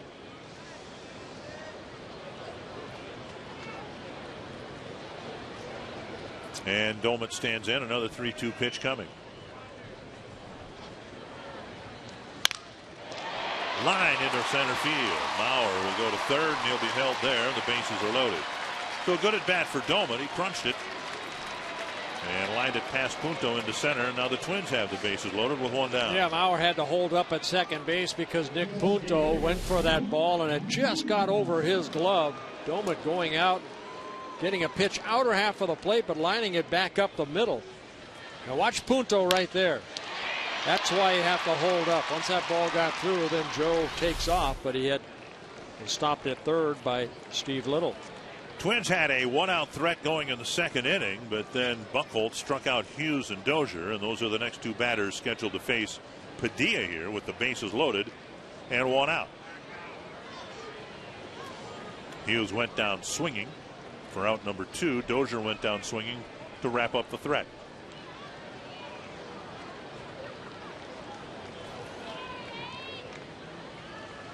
Fastball up and away.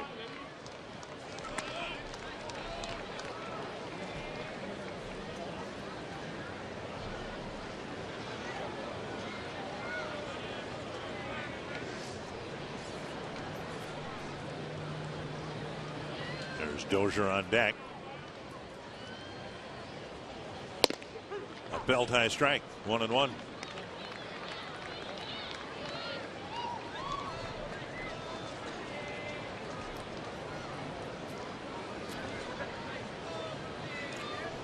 Bases full of Twins. Their first 3 hits of the night have come here in the 4th inning.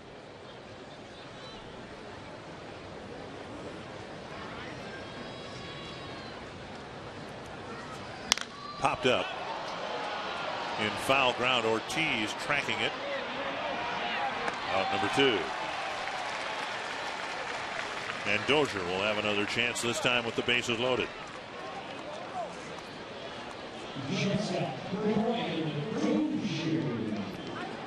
Buchholz took care of him on 3 pitches. Dropped a curveball. The last pitch Buchholz would throw here tonight. Dropped a curveball on the outside corner to strike him out in the second. And that was a good curveball too, and I think that's the only curveball that Buchholz threw his 2 innings worth of work. He's got a good curveball, but he was working on changeup, fastball.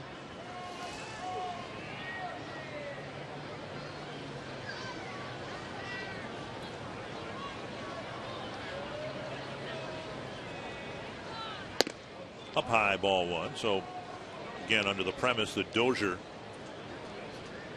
will someday be a regular player for the Twins, a little extra interest in this at bat, how he will bounce back from a very disappointing at bat against a veteran pitcher in the second inning.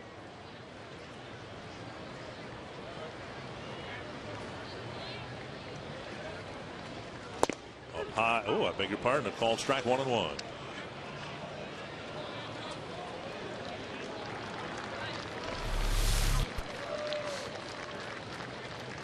Belt high.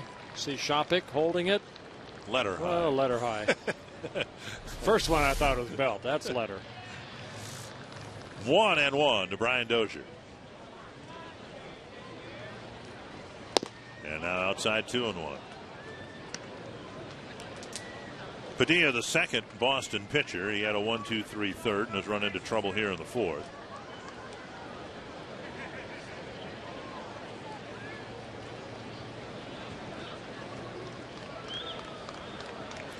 Mauer, Willingham, and Doman have all singled here against Padilla.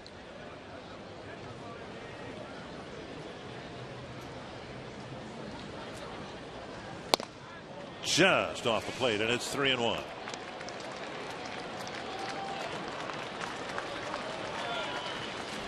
Dozier should get a good pitch to hit right here. Ball just outer half of the plate. Shopik trying to hold it. Cheetah saying it's outside.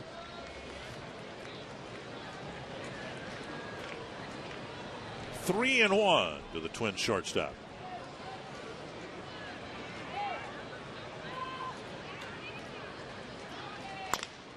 Tapper to third.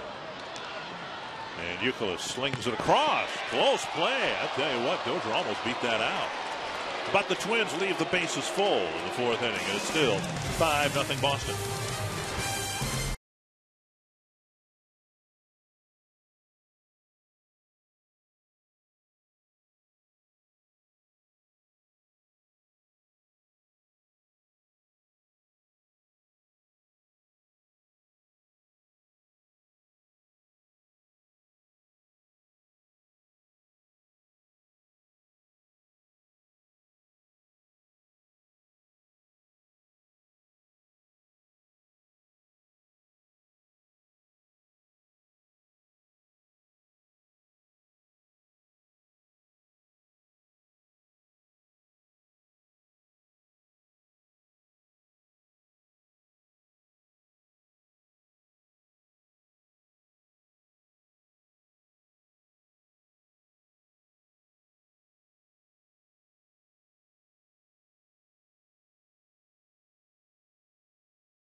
Captiva. You can enjoy an atmosphere. It's a little quieter, a little less hurried, and a lot less like the rest of the world. Visit FortMyerSanibel.com. Now, so many Minnesotans come down here to watch baseball. That's the focus of their trip, but there's not a game here every day. So a lot of other activities, so many great waterways. We're happy to have Paul McCarthy, owner of McCarthy's Marina and Captiva Cruises. I would imagine you've been, with the weather being so nice, pretty busy this year. It's been a fantastic season this year, really. We couldn't have asked for a better season. Beautiful boating weather, beautiful baseball weather. Well, Paul, tell us a little bit about, you told me earlier, you have 5 boats, and what do you do? Well, you can get out to Sanibel and Captiva by automobile, and then beyond Sanibel and Captiva islands you can only get to by boat. And we travel out to about 4 of the different islands, and we have different boats that take you there. And each of those island destinations has its own special appeal or attraction. And where are you located? We're on Captiva Island. We have 2 docking facilities on Captiva. One is at the South Seas Island Resort. Are you near the bubble room at all? My marina is exactly beside the bubble room. Is that right? Yeah, the bubble room is my next Dick, door you've neighbor. been at a bubble room. I've been to the bubble room. Yes, I have. Yes. Nice, legendary restaurant out on it's Captiva. fun. And the Mucky Duck is at the end of the street. So Yes. Captiva, You've been there too, haven't you? Captiva is a great place to go. And if you're out in Captiva, you have to go for a boat ride with Captiva Cruises. Now, what are some of the islands that you, if you take a boat cruise, where will you go? We go to Cabbage Key, which is kind of a Okay. Jimmy Buffett cheeseburger in paradise kind of place, which is very, very fun.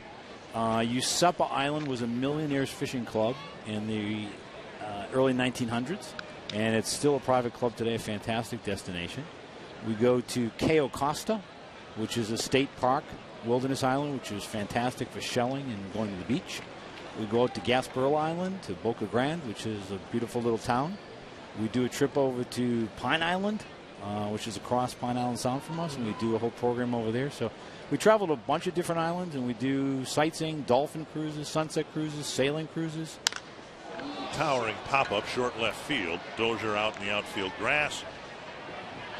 And he'll call and make the catch. Now, how big a group or how small a group can you accommodate with your boats? Well, we have regularly scheduled cruises, so one person can buy a ticket, or a family of however many can buy a ticket and just go on any of the cruises. We also do private expeditions, so if someone wants to rent the boat for a wedding or for a family Anniversary, birthday parties. There you go. We do the whole thing. It's a great way to celebrate any kind of an event.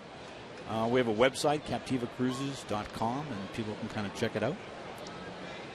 David Ortiz called out on strikes and then a home run over the fence in right to make it a 5-0 game. What's the average cost of, say, if I went by myself? You do a lot of that. You do a lot of things. Right? I do. Well, you could bring some friends, but I have none. Oh, I'd go with you. That's deep to left center. Oh, man. Domit going back. Oof. And it's off the wall. Both the ball and Domit are off the wall, and Ortiz glides into second with a double. A booming blast to left center field. We saw David Ortiz in his last at-bat, pull that ball over the right field fence. You can see it's Trevor Plouffe out there in left field now. And that's part of the learning process for Plouffe, who just kind of glided. Did a circle route out there. Right. Ortiz, not a bad pitch, but showing his power the other way. And you can see he tried to time it right there rather than going back to the wall, feeling it, and then making the catch. And these are all things that Trevor Plouffe needs to learn. So a one-out double with Ortiz now out of the game. So, Paul, you didn't say how much is it going to cost me if I'm by myself and I want to go on one of your charters. Well, if you came out, it would be comp. But for the average public, I've heard it would before. It's $25 to $45 for okay. And then children are typically half price. So we got guys in the truck. When you said comp, they want to go tomorrow. Sure, no problem. No, we're going to be in Port Charlotte tomorrow. Right. Yeah. Chopper, foul, 2 strikes. So do you get off the boat? Some of our trips go to the islands, and you actually disembark the boat at one of these island destinations. Yeah. And if you're going to, for instance, Cayo Costa, you'd get off the boat to do some shelling. Sanibel and Captiva are famous for shelling destinations. If you get off the boat at Cabbage Key, you'd get a cheeseburger in paradise. Okay.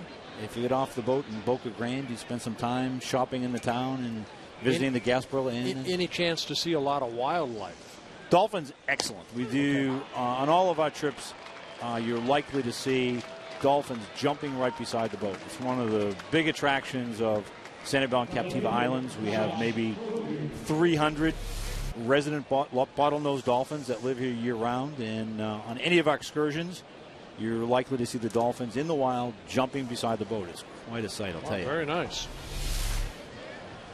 Juan Carlos Linares struck out for the second out of the inning, and here's Josh Kroger.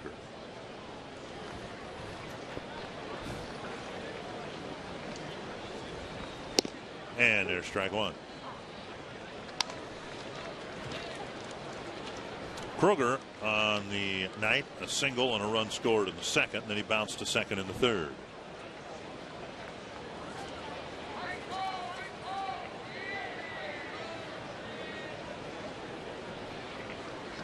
Six hits for the Red Sox. A couple of extra base hits for Ortiz. A rough Twins debut for Jason Marquis in a game, of course, that doesn't count. Called strike, two of them now to Kroger. Okay, Paul, before you leave here, how do, say, the viewers, they come down to Fort Myers, Florida, they want to go on one of your cruises, how do they get hold of you? Well, first of all, they can go to our website, which is CaptivaCruises.com, C-A-P-T-I-V-A, CaptivaCruises.com. Or they can just call us on the phone. We're here, area code 239-472-5300. Very good. Ball, third strike. Paul, thank you. Thank you very much. Thank you, gentlemen. Pleasure. Right. Always great to be with Twins.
It's 5-0 Boston as we go to the bottom of the fifth inning. And Michael Holloman will lead things off for the Twins. Denard Spence, Tsuyoshi Nishioka will follow. And of course the Cubs, Phillies, and Brewers, the interleague opponents, going to be coming to Target Field. They'll be tough tickets to come by. But one way of getting your ticket without any problem is joining the Twins season ticket family. 20-game and 40-game packages are still available. And there are different options to suit your schedule. Call 800-33-TWINS. Visit twinsbaseball.com to learn about the benefits of being a Twins season ticket holder. Well, Inman coming into the ball game. Those were his numbers last year in AAA Tucson. That in the San Diego Padre organization, signing with the Boston Red Sox as a minor league free agent over the winter. Holloman, Span, and Nishioka due up here. We would expect all the regulars to get 3 at-bats. Ooh, wicked shot up the middle, and Holloman drives the first pitch of the inning into center. So the Twins get a leadoff single for the second inning in a row. Had the leadoff man on in 3 of the 5 innings here tonight. Well, Inman comes in, tries to get ahead with a fastball, but Holloman taking that fastball right back up the middle. 4th hit for the Twins, all singles. Span drew a walk in the 1st inning, and then on a 3-1 pitch in the 3rd, he chipped a little fly ball to left field.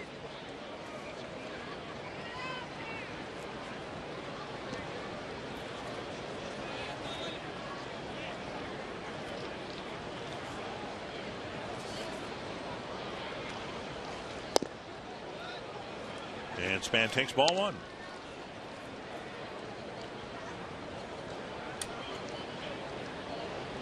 Span has been in center field and working out there exclusively.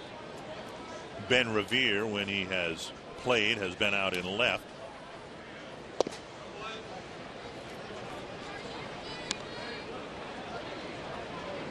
Both have an awful lot of speed and a lot of range, but neither has much power. No, that's not their job. You know, their job is to get on base and score runs. Create havoc on the base paths if they can. It's a little nubber, and that's going to be a base hit. So Span just kind of hacks the ball up the 3rd baseline for an infield hit. And Span will be lifted for a runner here. Rene Tassoni will sub for him. Kind of a check swing. That ball had some sink on it, but right off the end of the bat. And the ball kind of hit in no man's land right there. Nothing the 3rd baseman can do except hold on to it. Span with his speed. So Span with a hit and a walk, reaches twice, comes out of the game. Tassoni replaces him, and here's Nishioka. Nishioka popped to 1st and then popped to 2nd.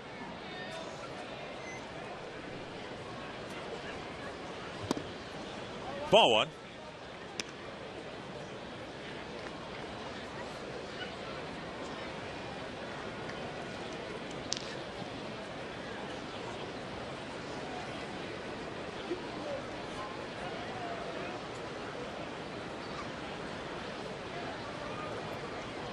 Want to know to tonight's Twins second baseman. Well, they called a balk. A balk will be called, and that'll advance the runners to 2nd and 3rd.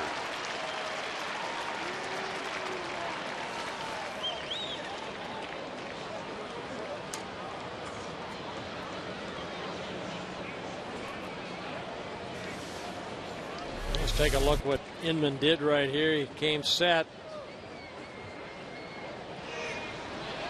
Yeah, he tried to take dropped his hands. Okay. Tried to take his back foot off the rubber and may have done something. He moved his hands before he put that right foot off the rubber. And Nishioka slaps a hit to left. It'll score a run. So the Twins, who got 3 singles, didn't score a run in the 4th, open the 5th with 3 hits, and it's 5-1.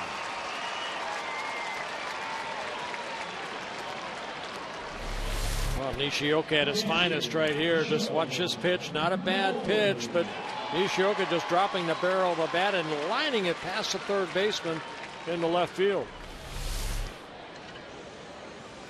The second hit of the inning provided by Denard Span, who came out of the ball game, and now he's nice enough to join us with a headset down by the Twins dugout. We mentioned Denard with regarding Justin Morneau. So far, so good. Physically for you, I'm guessing it's the same as well. Yes, sir. Yes, sir. I've been feeling good this far. So far, you know, the second game of the spring training, but so far, so good. You know, we were just talking, Denard, about you and Ben Revere, how you guys get in that lineup, you're going to create some excitement. And Dick mentioned, well, they don't have a lot of power. And then you put that beautiful swing Who doesn't have that any you power? did right there. Come on. That you kind of, you know, that's what they teaching right us. down the 3rd baseline. That was a heck of a hit. That's what they're teaching us. 2-0. Come out of your shoes, man. Defense won't know what hit them. What was the offseason like for you in terms of training and getting ready? And I think you also changed your diet a little bit this year too, right? Yeah, I had to go through a few changes this offseason. Like you said, I changed my diet a little bit. Saw a chiropractor once a week and got some work done in that area. Oh, Joe Mauer with a hit. Mauer with the 4th straight hit. Dropped the head on that pitch. That's nice. Banked a single right, and it's 5-2. Yeah, but did some chiropractic work and did some yoga this off season. So so far the things that I've done have had me coming into spring training feeling pretty good. Well, pretty good curveball right there, but Joe just dropping the barrel of the bat and picking up the RBI single. So Joe leads with a couple hits here this evening. You know, Denard, we had a chance to talk a little bit during the winter caravan about your diet and everything you're going through. When does a player that went through what you went through last year, when does it leave your mind? I mean, it's gone. That's a good question. Every morning I wake up and come to the field. I try not to think about last year. I try not to think about having a concussion. I just try to come every day with the mindset that I'm gonna play hard and play the same way I played before I had the concussion. Steve Pierce is the hitter hitting in Justin Morneau's spot. Pierce has played some at first base, the outfield, and third base. Another guy who's bounced around a little bit, had some major league experience again out of the Pirate organization. Hey, Denard, I think a lot of viewers want to know, there was a frustrating year last year, but the defense was not Ron Gardenhire type of defense. Are the players and the coaching staff really, you guys spending a lot of time on that? Oh, yeah. This is first spring training and probably six big league camps for me that I feel like we've practiced a lot of the small things. Defensively, base running. We spend a lot more time, because we made a lot of mistakes, a lot of small mistakes that we normally don't do. And so far this spring, we've been just working on throwing to the right bases, working on footwork, and just the little things, man. And we know that those small things are going to take us a long way. Take a look at the check swing and the called strike on Pierce. Didn't look like he went. Did he go? Jeff Kellogg said he did. Yeah. Or is that Field and Culbreth over at first? At any rate, it's 2-2. Come on, Steve. And now a full count. Denard, you came back and got a couple of at-bats towards the end of the last year. How important were those at-bats, to set you up for your off-season of conditioning and reconfiguring your workout program? I think they were very key for me. Last year, being out for as long as I was out, I had a lot of doubts. Bouncer to short, see if they can turn two. They do. 2 down. A runner advances to third. But Pierce wraps into a double play. Yeah, but I had a lot of doubts, last season, and for me to come back the last week and a half and get some at bats and get some game time before the off season was definitely big for my confidence and all that. It's got to be a lot of confidence for you too, just walking around the clubhouse and feel like, because I spent some time on a disabled list, you don't feel like you're part of the club, and now you're spring training, and you come to the ballpark with a smile on your face. Yeah, man. Last year was tough, man. I felt like I wasn't, like you said, I wasn't a part of the team. When the team went on the road, I stayed back, and I just felt, just so disassociated with the team. And so far this spring training, it's just been a thrill to come here every day and be in all the drills and participate in everything and kind of feel like a part of the team again. And I think that's sometimes overlooked, Dick, that, what Justin went through, what Denard gone through with Joe, it's such a team game. And when you cannot participate, boy, I tell you what, it really hurts. That's dropped down the right field line and drifts over near the tarp of the warning track. When you're a little kid like Denard, you dream about playing at the major league level. The last thing you think about is, I'm going to get hurt and I'm not going to participate. But, boy, when you're out here and you're wearing that uniform, you're a kid again. Yeah, it's no better feeling putting this uniform on and coming out here and doing what we love to do, man. And last year, like you said, being hurt, I think it was the type of injury that I had where I didn't know, when I was going to be feeling better. But to come here this far, come here this spring training and to be feeling good, just been a thrill for me. Yeah, good for you. Willingham, the hitter, 2 strikes. Twins getting on the board with a couple of runs, and now high and tight. Willingham was hit by a pitch in the second inning. So many new players wearing Twins uniforms, Denard, Josh Willingham, one of them. Does it take time to get to know everybody? Yeah, it does, man. These guys come in here. They've been with some other teams in the past, and they come into spring training trying to figure out what's going on. They're trying to figure out our routine, try to figure out the Twins' way, trying to figure out, just our coaching staff and just everything. So, hopefully through the midway point of spring training, everybody starts to get on the same page and gel, and before spring training ends, we're going to the season feeling pretty good. I talked to Tony Oliva before, and with in English or Spanish? Well, or Spanglish. I think it was English. You never know with Tony. Yeah.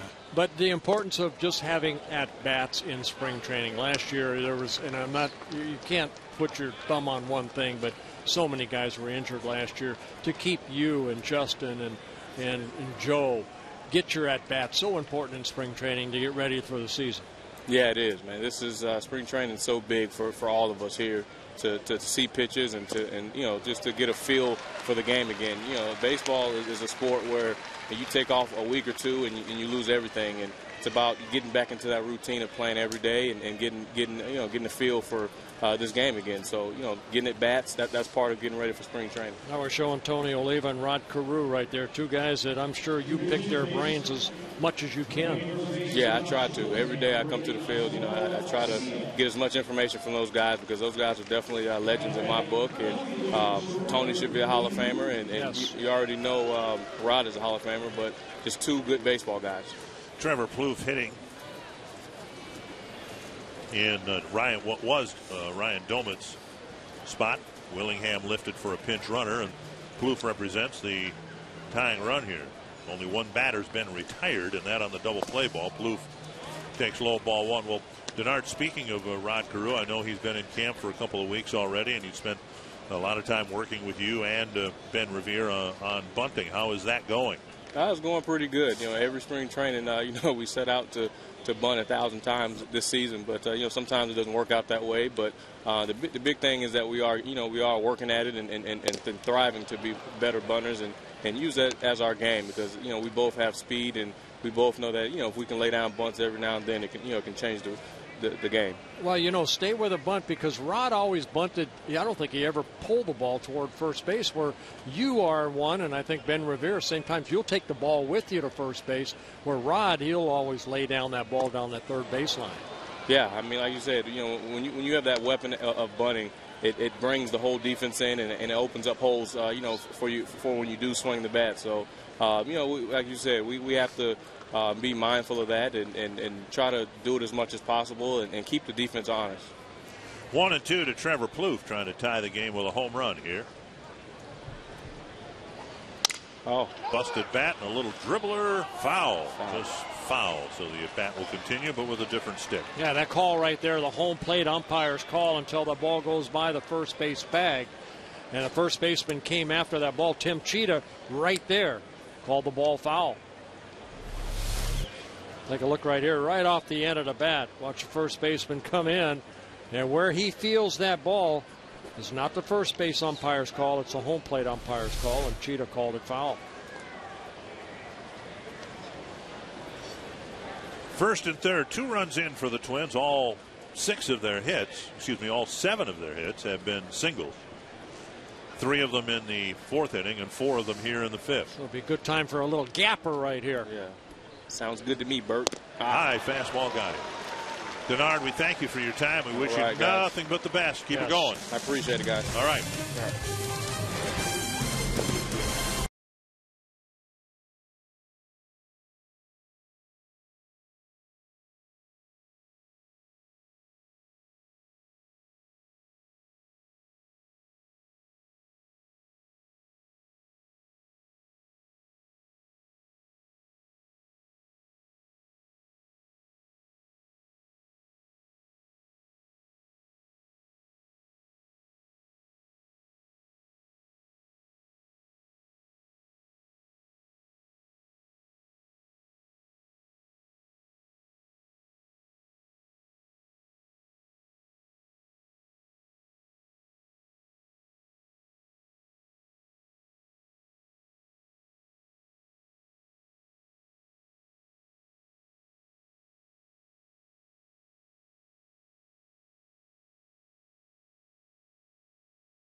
It's 5-2 Boston. Red Sox got the first 5 runs of the game. Twins come back with a couple of them in the bottom of the 5th.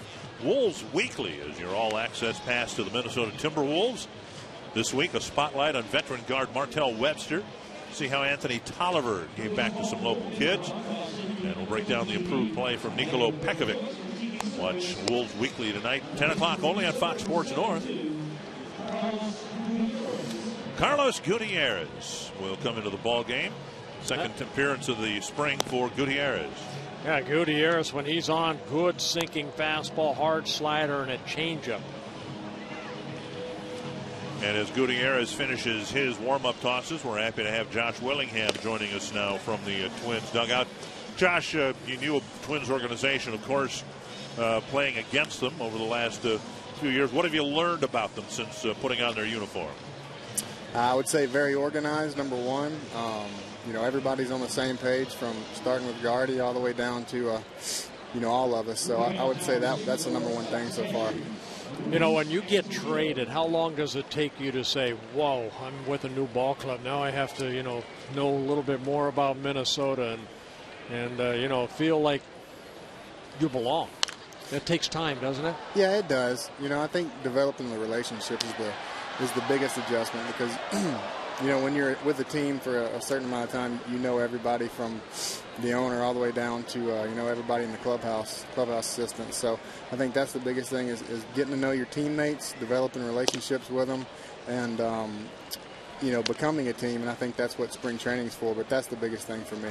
Josh, I think a lot of times as a former pitcher, you go from organization. I was traded 5 times. You always have different philosophies as far as maybe my pitching coach on what they're trying to maybe make me do. You know, when a hitter comes over, I mean, you have your way of hitting. You were very successful last year, 29 home runs, drove in almost 100 runs. Joe Vavra, does he have an opportunity to look at some tape and say, hey, you know, and talk to you about it? Yeah, I think he's had time to look at my when I'm successful as a hitter, and you know, I think at this point in my career, and Joe and I have talked about it, is kind of making me be the best that I can be. You know, we're not trying to make me hit like anybody else. You know, I've been hitting the way that I hit for a long period of time, so it's kind of like, you know, find out what I do good, and I'm working with Joe on how to fine-tune some of those things, and you know, just to allow me to be as successful as possible. At bats here in spring training, very important to you? They are, and I think you know, just being on time a little bit, especially early in spring, being on time every now and then is always a good thing, because for me it's usually a pretty good battle, especially early in spring, on you know, just getting comfortable and getting comfortable in the batter's box, and kind of everything working together, and being on time. So you know, that's the biggest thing, and that comes through at bats. You're exactly right. Gutierrez with another strikeout. He's made an impression here by throwing strikes, something that he had a tough time doing in his first outing this year. So 2 down. Josh, the 29 home runs last year in a ballpark that is Oakland, your home ballpark, considered to be more of a pitcher's ballpark. We had a chance to chat briefly with you before the game, and I guess that's your impression of Target Field as well. It is. It's a big ballpark. That's no secret. I think that can play to our advantage, though. You know, we have to use that, and our pitchers have to, you know, be able to use that. And of course, our outfield with Denard and you know, a lot of the guys out there have good speed, so we can use that as well. But it is a big ballpark, but it's also a great place to play. It's a very beautiful ballpark. Popped up right side. Looks like it'll be a good inning for Gutierrez. A couple of strikeouts and a pop out. And we thank Josh Willingham. Good to have you on our side, Josh. Thank you. All right, guys. Thanks.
Twins fans with jackets on here. It's turned cool into the evening, and we'll be bringing you 4 more day games, including tomorrow at noon against the Tampa Bay Rays, and then coming up on Sunday the Yankees come here.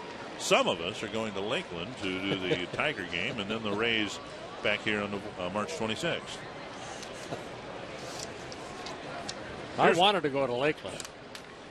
Joker Marchand Stadium. My attorney told me not to. You always have listened to your attorneys Yes, over I there. have.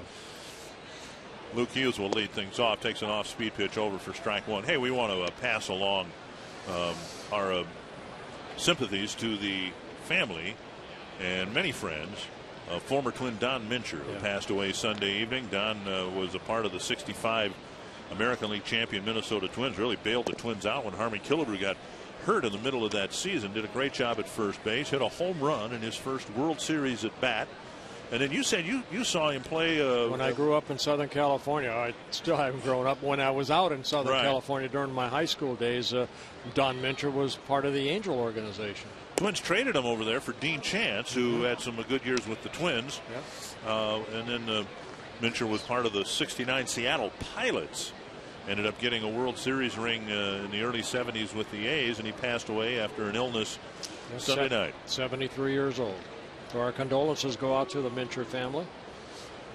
Inside, missing the Hughes. You know, about again. 2 weeks ago, I went over to the East Coast and went to Gary Carter's funeral. Gary Carter passed away at age 57. The Hall of Fame catcher. And a brain tumor, and it looked for a long while like he was winning that battle, but he eventually succumbed to those tumors. Hughes taps it foul. It'll be Hughes. And then Pedro Florimon is into the on-deck circle. He's going to get an at-bat here. 3-2. The Twins have tried to claw their way back into the game with a bunch of singles. 7 of them over the last 2 innings. Busted bat. And Hughes is retired by a half step, 1 away. And that'll bring up Florimon. Oh, good play right here as the third baseman cuts across by the shortstop. Good strong throw, but good hustle by Hughes down the line on a bang play. Pedro Florimon was claimed by the Twins on waivers. He got 8 at-bats with the Orioles last year. Haven't heard much about him. You probably have not heard much about him. But there are some in the Twins organization who think this guy might be their shortstop of the future. And I'm talking specifically about former teammate of yours, Tom Bernansky, who was the Double-A hitting coach and saw Florimon on a regular basis last year. They said, Tom has said, this guy flat out can pick it. He's a great defensive shortstop. Yeah, switch hitter, just 25 years old. Out of the Dominican Republic.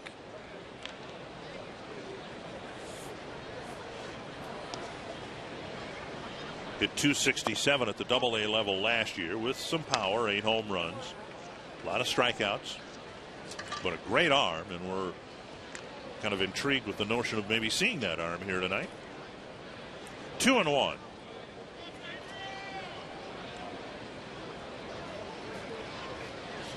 Outside, you know, a lot's been made over the years of the Twins having almost a revolving door at short. It's a position you don't want, a revolving door. With Jason Bartlett traded when it looked like he was going to anchor that position for a while, Christian Guzman really the last guy over any number of years to play that position for the Twins. Yeah, before Greg Gagne. Gags, you know, part of 2 World Championship ball clubs. And we talked about it earlier. I did about the strength up the middle, how important it is. Plouffe has been moved off of short now to the outfield after the Twins giving him an unsuccessful shot at the job last year. 3-2.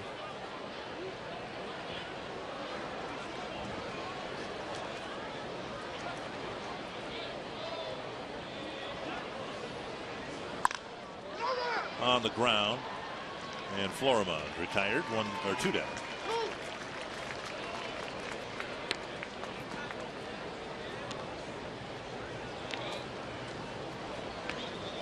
that'll bring up Sean Burroughs, familiar name for many. Burroughs landing with the Twins after having a, shall we say, uneven major league career. Well, I played with Dad Jeff Burroughs in Texas, MVP for the Rangers. Burroughs out of baseball for a number of years. Twins saw him very briefly when they were in Arizona last year. He takes ball one.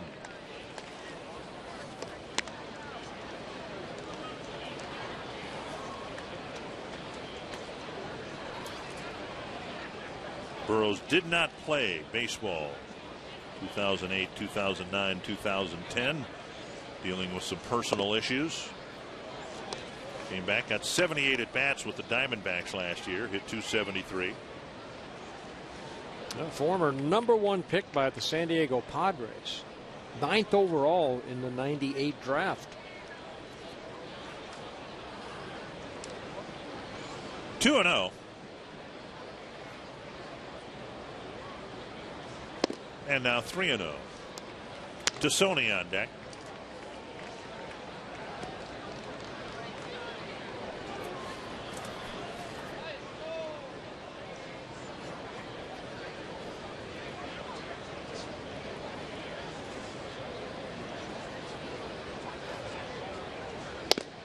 And a strike.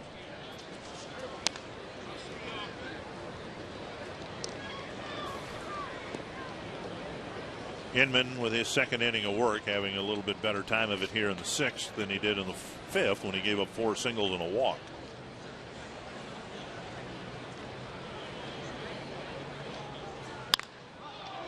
Fly ball left center field. And it's a 1-2-3-6 for Inman and a 5-2 Boston lead.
Stadium where the Red Sox have a 5-2 lead over the Twins, and this is the first time this year this copyrighted telecast presented by the authority of the Minnesota Twins and may not be reproduced or retransmitted in any form, and the accounts and descriptions of this game may not be disseminated without the express written consent of the Minnesota Twins LLC. It's like riding a bicycle. You just never forget, right? Thank goodness I have it in my bathroom.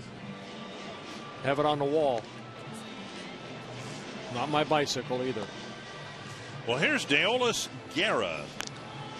And Guerra reaching a crossroads, one would think, in his, at least his Twins career. He came over to the Twins in the Johan Santana trade. He's the only body left from that trade. And he's always been an intriguing prospect because of his stature and his size. But as you saw, even at the AA level last year, he did not have a good year. Tremendous arm. He just has not been able to control that fastball the way that the Twins organization would like him to be. And a belt high strike, clocked at 90. Yeah, an overpowering fastball at times, but he's just very inconsistent as far as hitting his spots.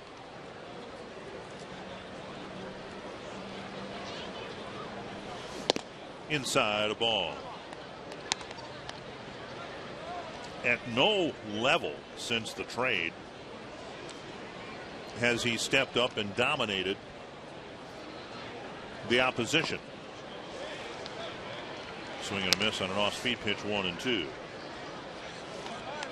Used almost exclusively as a starting pitcher until last year.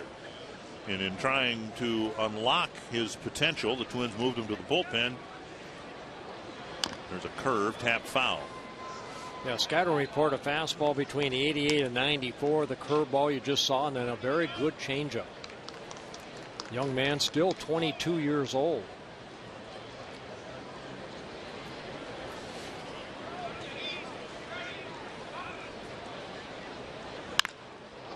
And a high fastball looped into right center field for a leadoff hit. Well, that's what I'm talking about right there, Dick. Pretty good curveball, and then that high fastball. And you know, at this level, you keep that fastball at high level, you're going to get hit. Alex Hassan will hit. Let's take a look right here. See where that fastball is. And it's hammered into right center.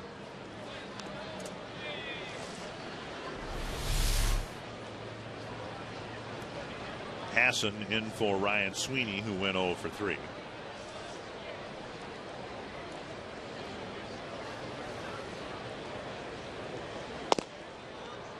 He doesn't throw as hard, but he's got the same type of physique. Remember Daniel Cabrera of the Orioles, a big tall guy, long legs, and in Cabrera's case, he had a hard time commanding the strike zone.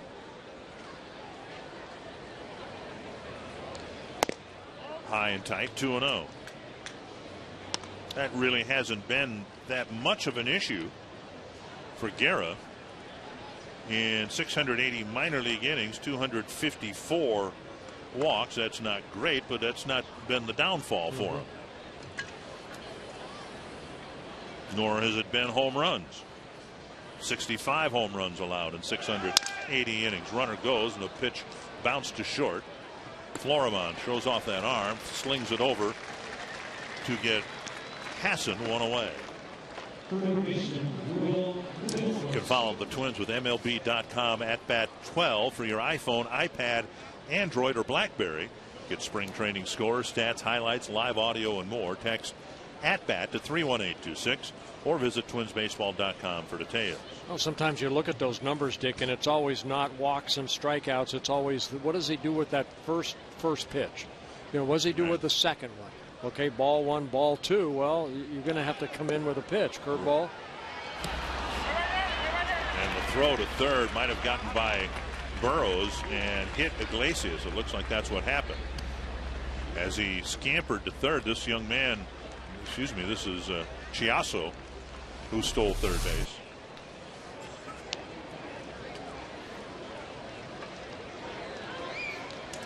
And so now there's a runner at third with one out. The Twins will bring the infield in.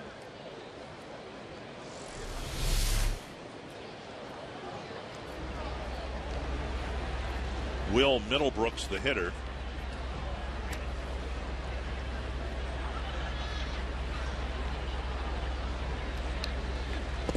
Big breaking ball missing, and it's 2-0.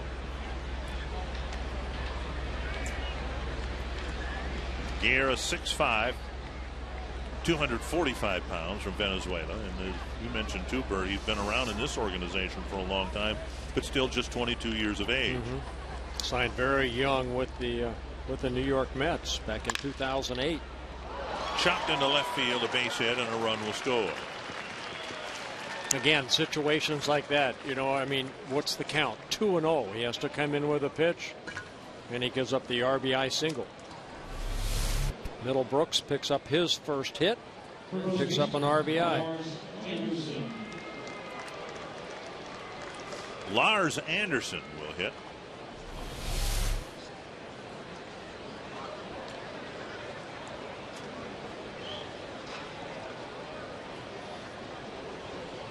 Ortiz with a pair of extra base hits. David Ortiz, a home run and a double off the glove and or the fence in left center.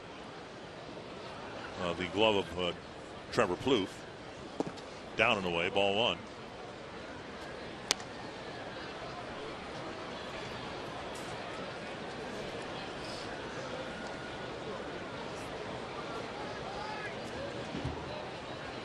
Six to 2 Boston. Red Sox out hitting the Twins 8-7.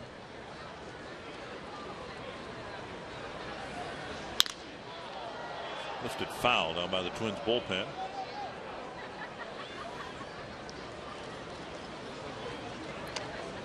Find out who our next pitcher will be. Him. I believe that's Darrell Thompson.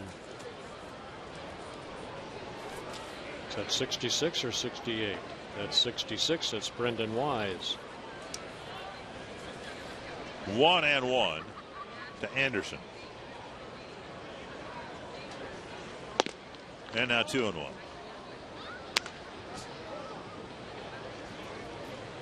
Well, you look at the Twins pitching here tonight, and without exception, the most effective inning was pitched by Gutierrez. And what did he do that no one else did?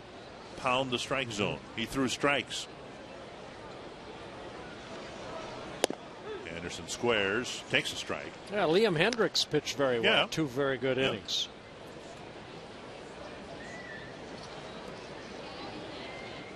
But Gutierrez was out there and off the mound before we could even talk much about him. A couple of strikeouts and a quick pop-up.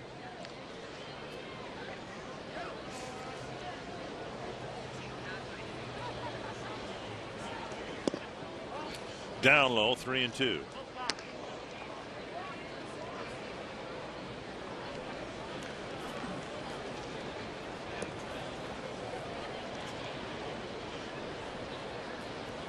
Linares on deck.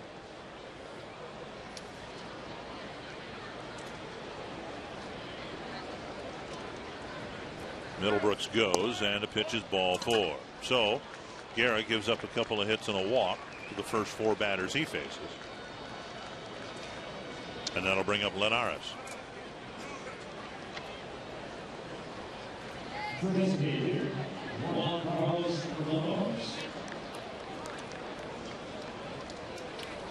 Linares called out on strikes in his first at bat back in the 5th inning.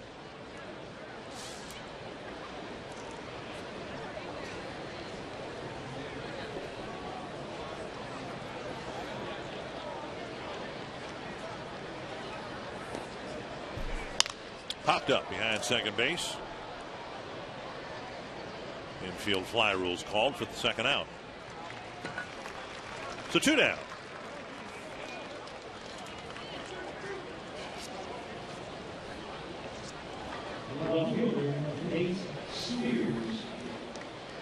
And now Nate Spears will hit. Last year the Red Sox got off to a terrible start. Played very well early in the midway through the season. Were in the driver's seat for a playoff spot, and then they collapsed for an historically bad finish to the season. And of course they're in a division where you can't afford to play poorly for any length of time, with a very good young Tampa Bay team, the Yankees, an improved Toronto team. Well, what do you think about the new wild card that the baseball's put into play? 10 of 30 teams will make the playoffs. Yeah. I think it's a direct result of what the Twins went through in back-to-back seasons, where those games, the loss in Chicago and the game 163 against the Tigers, were so fascinating to watch. The ratings for television were so great. I think they had to find a way to have, in essence, a game 163, which is all this wild card 1-game matchup is. It's one extra game to advance one of the 2 teams into the playoff field of 4 in each league. If I read it right, they're doing the 2-3 right playoffs for the first round rather than the 2-2-1. Here's a drive to the right field corner. And a fair ball. It hit the chalk line, and it'll be a ground rule double. So Guerra gives up another run on a ball hit right down the right field line and kicked up some chalk. And the Red Sox now lead at 7-2.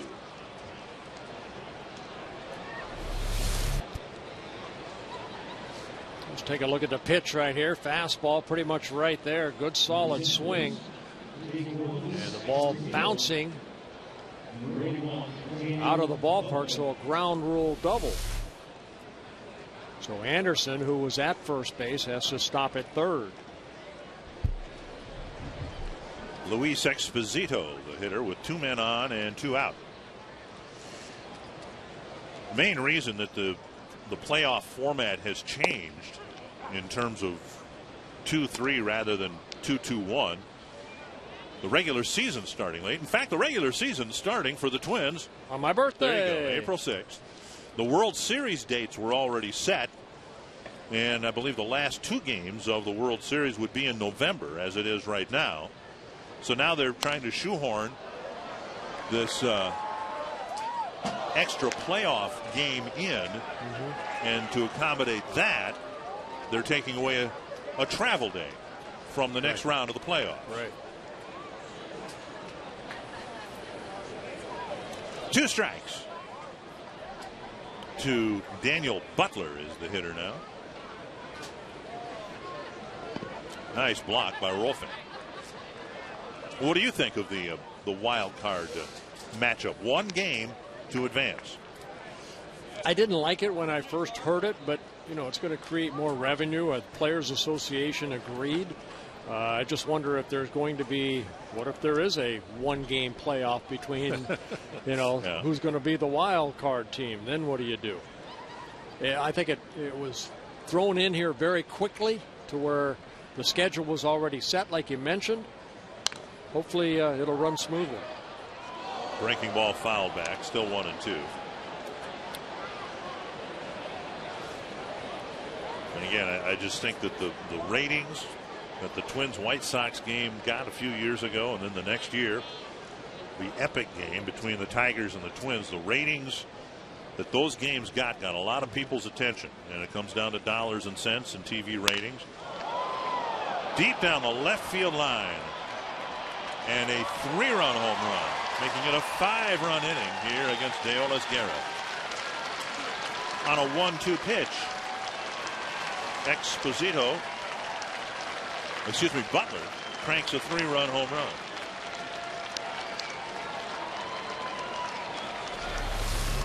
Well, watch how Butler turns on this pitch inside, just opening up. And a ball flying down that left field line out of the ballpark for a big 3-run home run. Opens up the ball game to a 10-2 Red Sox lead.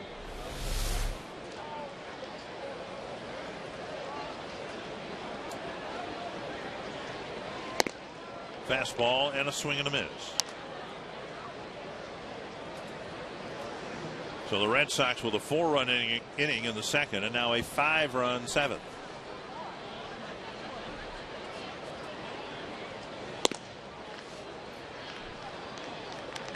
One and one. Yeah, they've already laid out the scenario. What might happen, say, if the Red Sox have to go out to the West Coast to play a game 163 and then have to fly back to the East Coast to play the wild card game, all in a span of 48 hours. And meanwhile, Rick Anderson wondering what he has to do, what the organization has to do to unlock the puzzle of Deolis Guerra.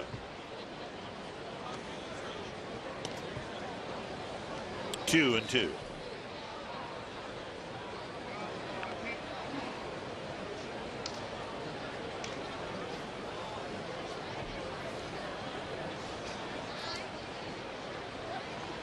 And he misfires, full count.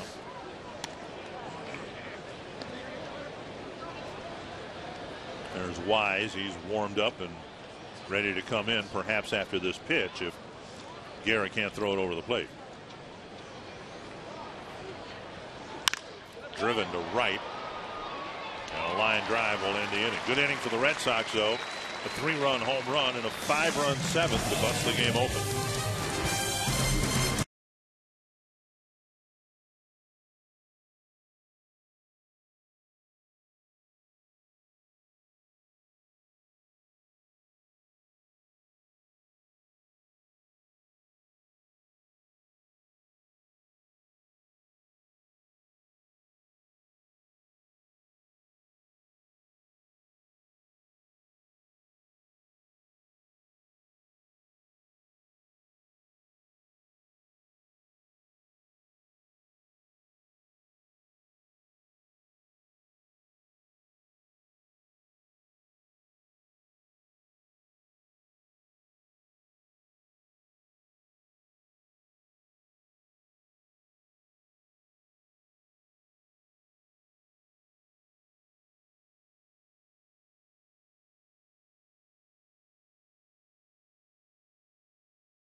Sports North is brought to you by McDonald's. Get a freshly brewed cup of premium roast coffee from McDonald's, any size for just $1. And by Toyota and your local Toyota dealer. Here at Hammond Stadium, the Red Sox have hit a couple of home runs to break open the ball game now to make it 10-2. Ortiz home run in the fourth, or a third inning, I should say, and then a 3-run home run in the seventh. Here's Rene Tassone taking strike one. Yeah, Brandon Duckworth on the mound now for the Boston Red Sox. In his second season with the Red Sox, last year spent the whole season down in AAA. Duckworth has some major league experience with the Phillies, the Astros, the Kansas City Royals. Had some injuries that has set his career back. Way out in front of the changeup, and it's 1-2. Now the Twins saw Duckworth when he was with the Royals, parts of 3 seasons, parts of 2 years with the Astros. Actually, won 8 ball games for the Phillies back in 2002. 1-2 to Tassone.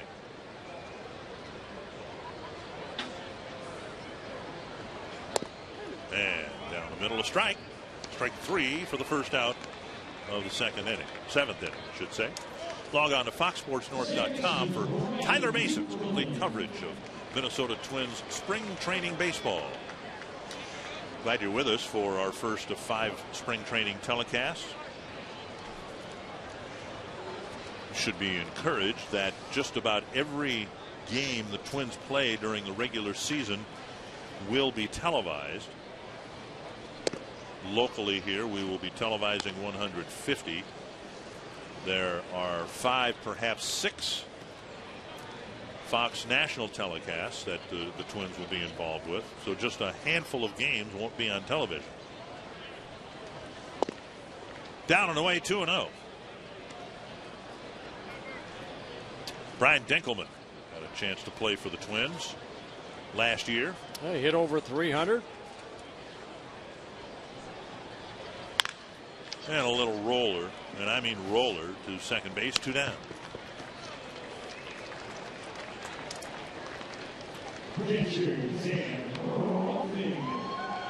And now Rolfing will hit.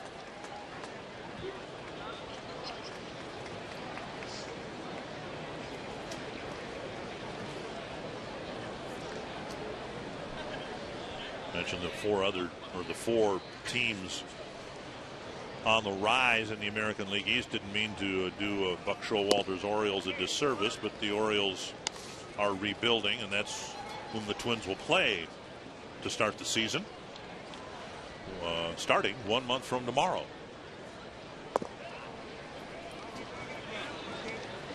Twins have kind of a curious schedule in terms of their road appearances early. We go to Baltimore to start the season, then don't go back there. Play 4 games in New York on the next road trip. We don't go back there. We have 3 games in St. Petersburg against the Rays. Then we don't return there. We go to Los Angeles after that for the only trip of the year. Get them over with, I guess. I guess. And then Toronto, the last 3. That's our only time in Toronto. Right. Will be the last 3 games of the season. We will face the Los Angeles Angels of Anaheim 9 times over the course of the season, but we will be done with them on May 9th. They come to Target Field twice. We go there in between. 2-2 to Rolfing.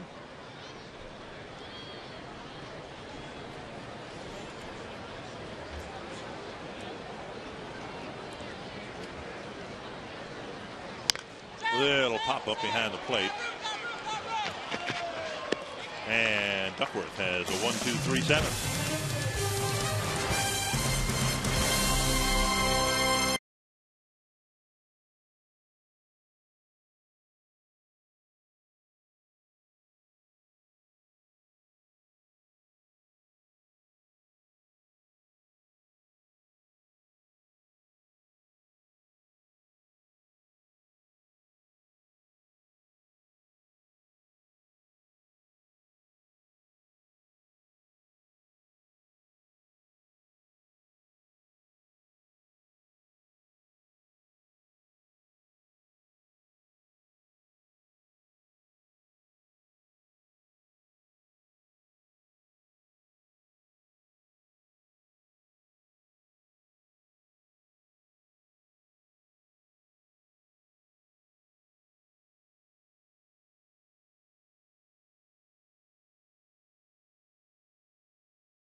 Let's take a look at the Grand Casino story of the game. Jason Marquis started for the Twins, gave up a run, 4 runs in the second inning. David Ortiz, a solo home run in the third. Twins come back. Willingham, Domit get base hits. Nishioka gets an RBI single, puts the Twins on the board, followed by an RBI single by Joe Mauer. Good piece of hitting there.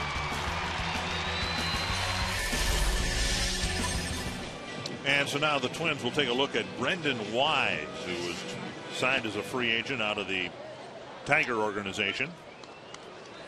Yeah, Wise out of Australia. This is his 8th year of professional baseball.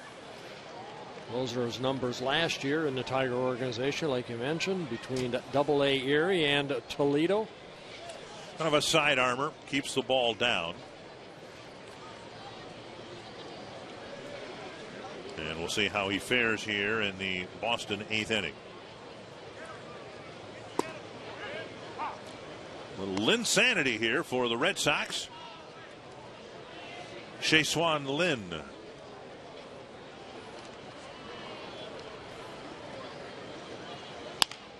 a jam shot and a little roller to short. Yeah, see his arm. On the run, throws a rocket over there. You know, could do that, Christian Guzman. When Guzzi first came up, boy, he had a great arm, just like that. Watch this little flip. Okay, it took him a little extra time to find a grip on that baseball, but boy, got something on that throw. So 1 down here in the 8th inning.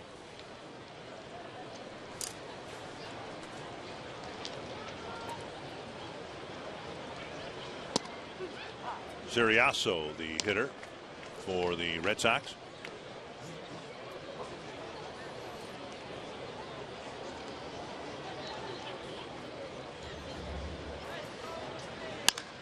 To center. And Tassoni's out there to grab it. Out number 2.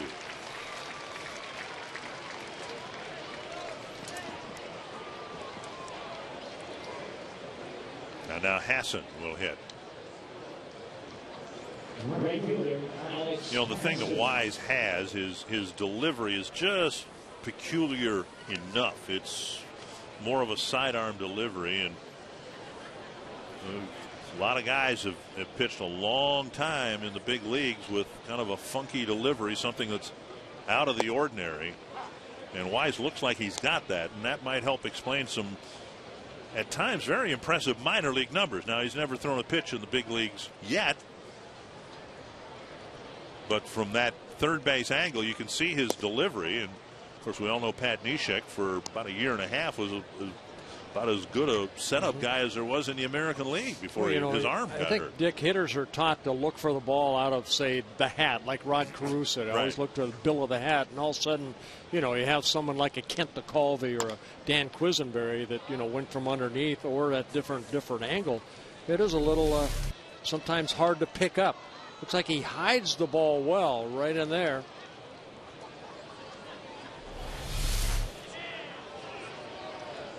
In his minor league numbers, 128 walks in 424 innings. That's very good. Just 20 home runs allowed, which is very, very good. Sliced foul. Heck, I gave those up by June.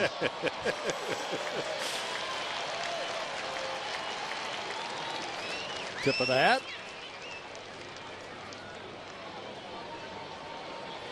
One and two.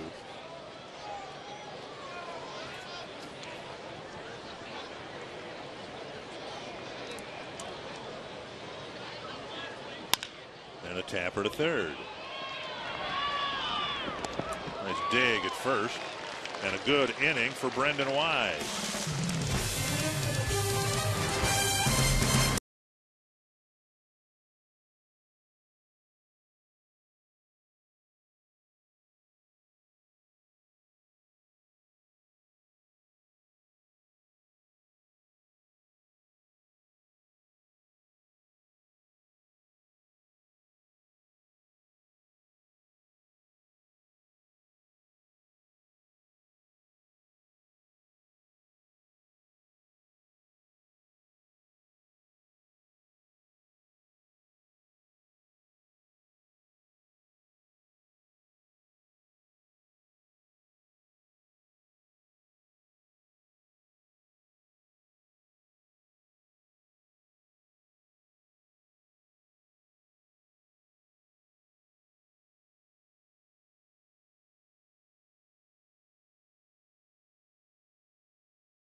Fox Sports North.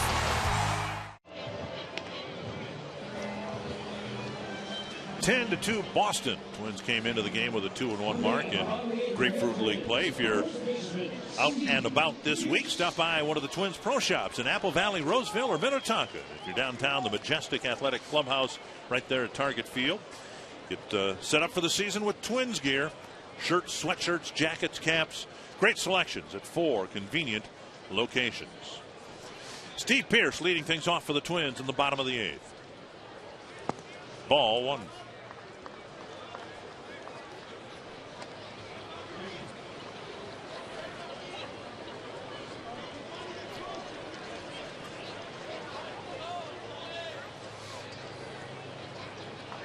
Here's some major league time with the Pittsburgh Pirates over the last 5 years.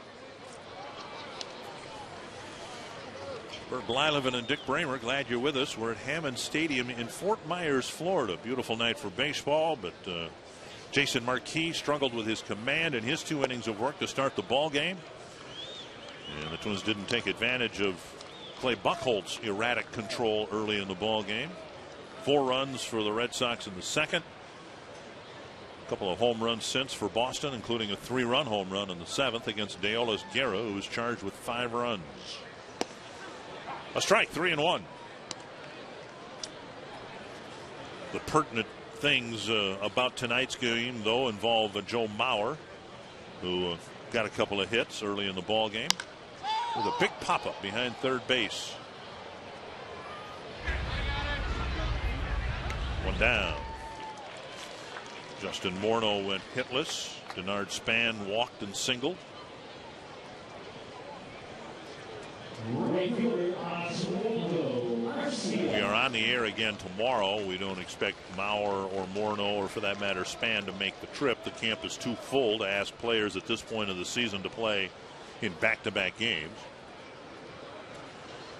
We're on the air at noon tomorrow from Port Charlotte. Well, the last time I did a game there, here's a drive off the bat of Oswaldo Arcia. That's out number 2. Last time I was in Port Charlotte to do a telecast, the Rangers were still there.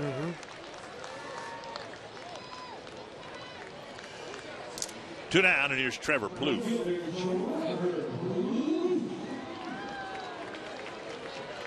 Josh Willingham drew a couple of walks and a single tonight in his 3 plate appearances. Ryan Doumit with a walk and a single. 7 hits for the Twins, all of them singles.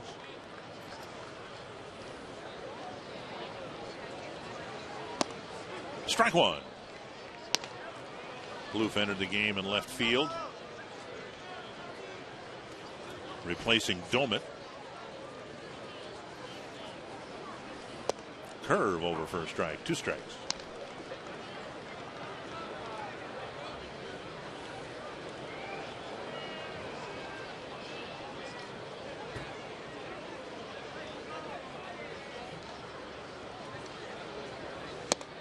And a high fastball gets Plouffe, who goes down on strikes for the 2nd time tonight.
It's 10-2 Boston. Red Sox have a 4-run second and a 5-run 7th tonight. And as we go to the 9th inning, Tyler Robertson will pitch for the Twins. Yeah, Robertson, a 3rd-round pick by the Twins back in 2006. Those are his numbers last year at Double-A. Very good. 55 appearances, 10 wins out of that bullpen. 3.61 ERA. And we talked earlier about Guerra and how the Twins moved him to the bullpen last year to try to find a role that he could be effective in. It didn't really work so well for Guerra, but it did work well for Robertson. Yeah, it's really his first year as far as out of the bullpen. And prior to that, he was mainly a starter.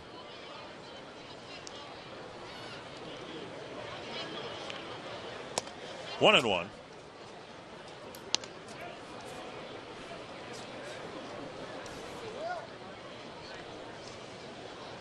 Robertson just 24 years old, 6'5", about 255, so a big guy.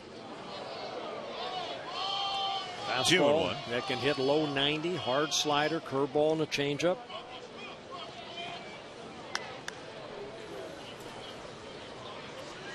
Was the closer for the New Britain team last year, 16 saves. With a little nubber up the line, but foul.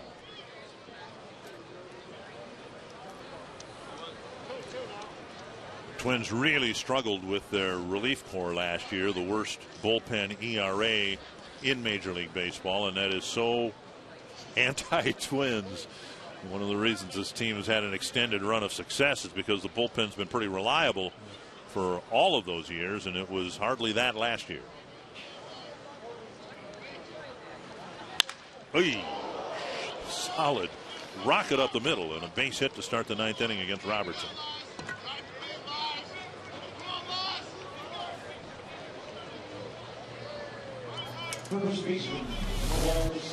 I'll take a look at the pitch. Fastball right there. Good solid swing by Middlebrooks. And he gets his second hit. Get out of the way. I'm amazed you said this before. 22 years in the big leagues and you never got hit above the waist. Above the waist. Oh. Very lucky.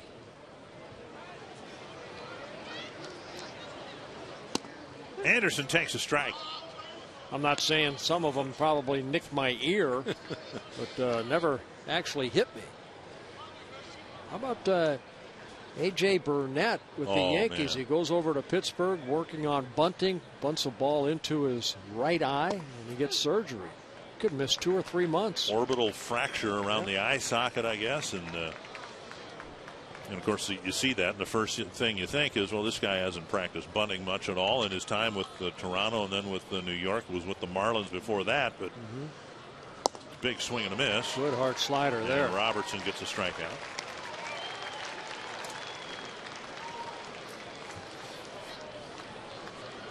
So one down here in the ninth inning. Look at the breaking ball right here. Good location. Juan Carlos Linares.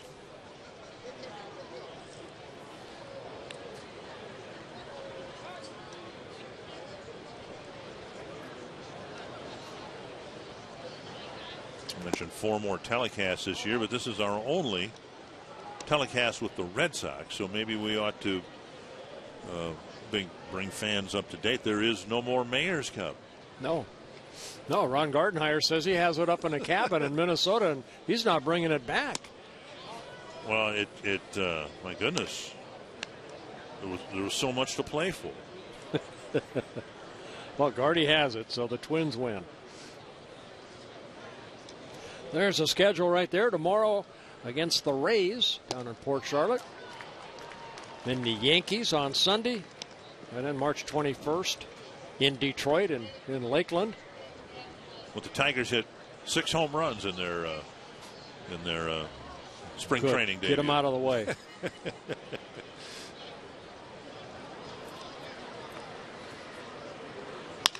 Pulled foul. Oh, I'm not working the game solo, so do you happen to know who's going to be I was told you are doing it solo is that in right? Lakeland. Yes. Oh, I think we're combining the telecast with the Detroit crew. I believe that's what we're doing. And I'm representing the Minnesota Twins. I'll consider it like an all-star appearance. 2-1. When you're there, if you run into Officer Peter, please give him my best. What county is that in again? That's in Lakeland. Yeah. 2-1.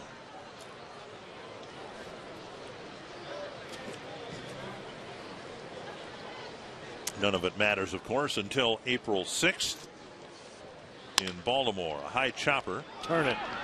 Bobbled by Burrows, and he gets the out at first. Had a chance for the force at second,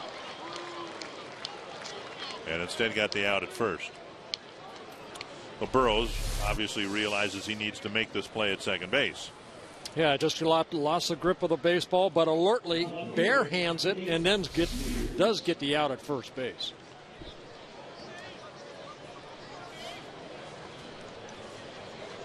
Here's Nate Spears with 2 gone in the ninth.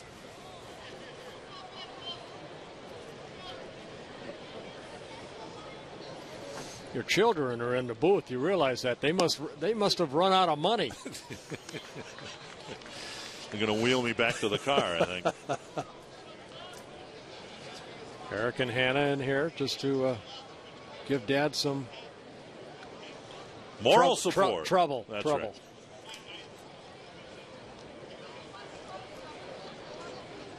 Aren't they supposed to be in school? They are. They're on a field trip. That's what we call this, a Florida field trip. And how long does this field trip last? It'll last about a week. Well, welcome to Florida. 2 strikes for Robertson as he tries to put away Spears and get the Twins off the field here in the 9th inning. And there's a called 3rd strike.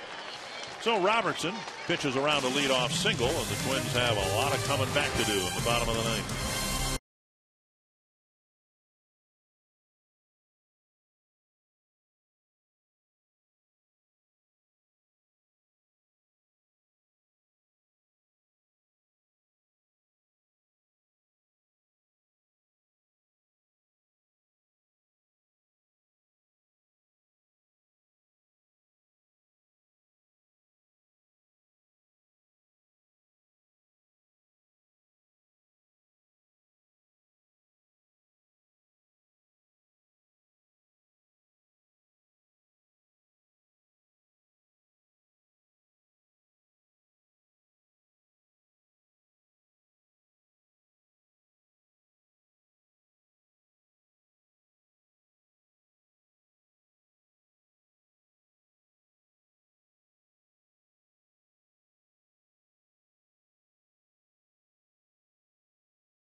A couple of Mauer fans here. More importantly, the real Joe Mauer been participating in spring training activity. He's had a good game here today. Yeah, high fastball right there from Padilla, and then the RBI single that scored the 2nd run for the Twins. That coming in the bottom of the 5th inning. Nevertheless, the Red Sox have a 10-2 lead. Sean Burrows and Ramirez will hit here, trying to do some damage here in the bottom of the 9th inning. And the Red Sox bring in a reliever, Jesse Carlson, who the Twins saw a little bit of when he was with the Toronto Blue Jays, signed as a minor league free agent by the Red Sox over the winter.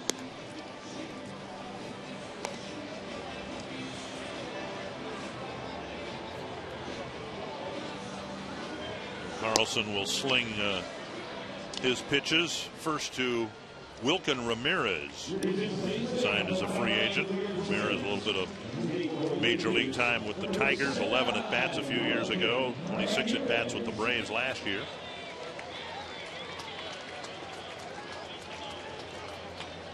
Hopes to be in the outfield mix for the Twins at the secondary level, I guess.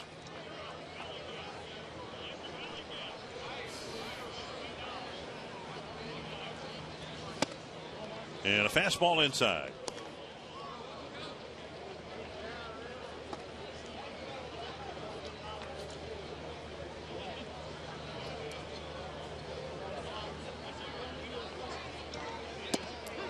And earlier we were talking about Brendan Wise and his unique delivery from the left side. Carlson's got a unique delivery. Just told by the truck 300 pitches have been thrown here tonight. Is that all? Between both teams. Well, and it was really both teams. Marquis struggled for the Twins, but Buchholz was hardly efficient with his offerings in the first two innings. Got a big double play ball off the bat of Joe Mauer in the first inning. 1-2, and Ramirez takes a pitch, looked like it had plenty of the plate, called ball 2.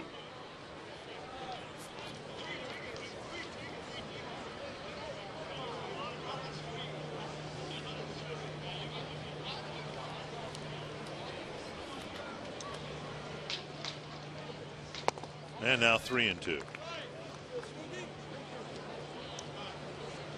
Most left-handers, when they follow through, they follow through and fall toward the third base dugout. Carlson falls toward the first base dugout.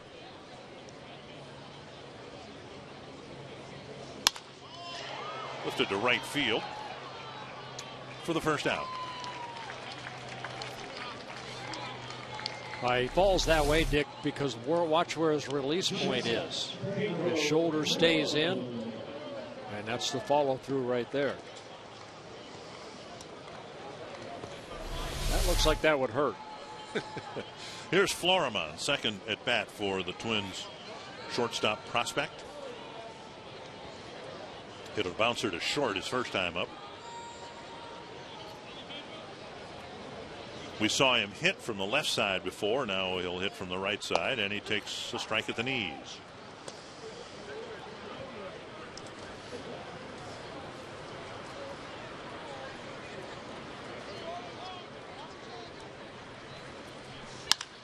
Down the right field line.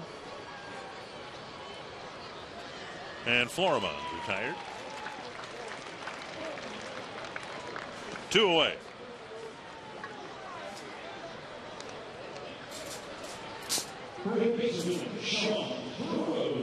Sean Burroughs will hit.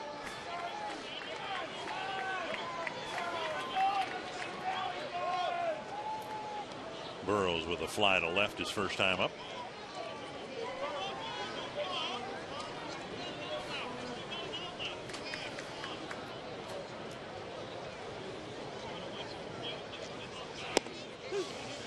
Strike that covers the inside corner.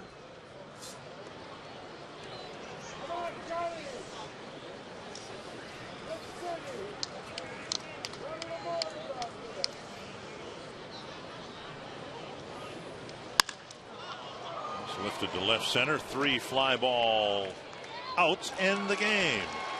And the Twins' Grapefruit League record now sits at 2-2. Well, I think what we saw here tonight is Jason Marquis just kind of getting his feet wet a little bit. He struggled in the second inning, but hopefully that'll get better as the spring goes on. A lot of guys got some at-bats, some good at-bats for Joe Mauer. So building blocks. The only night game of the Grapefruit League schedule ends in a Twins loss 10-2. We'll be back to wrap things up from Hammond Stadium in a moment.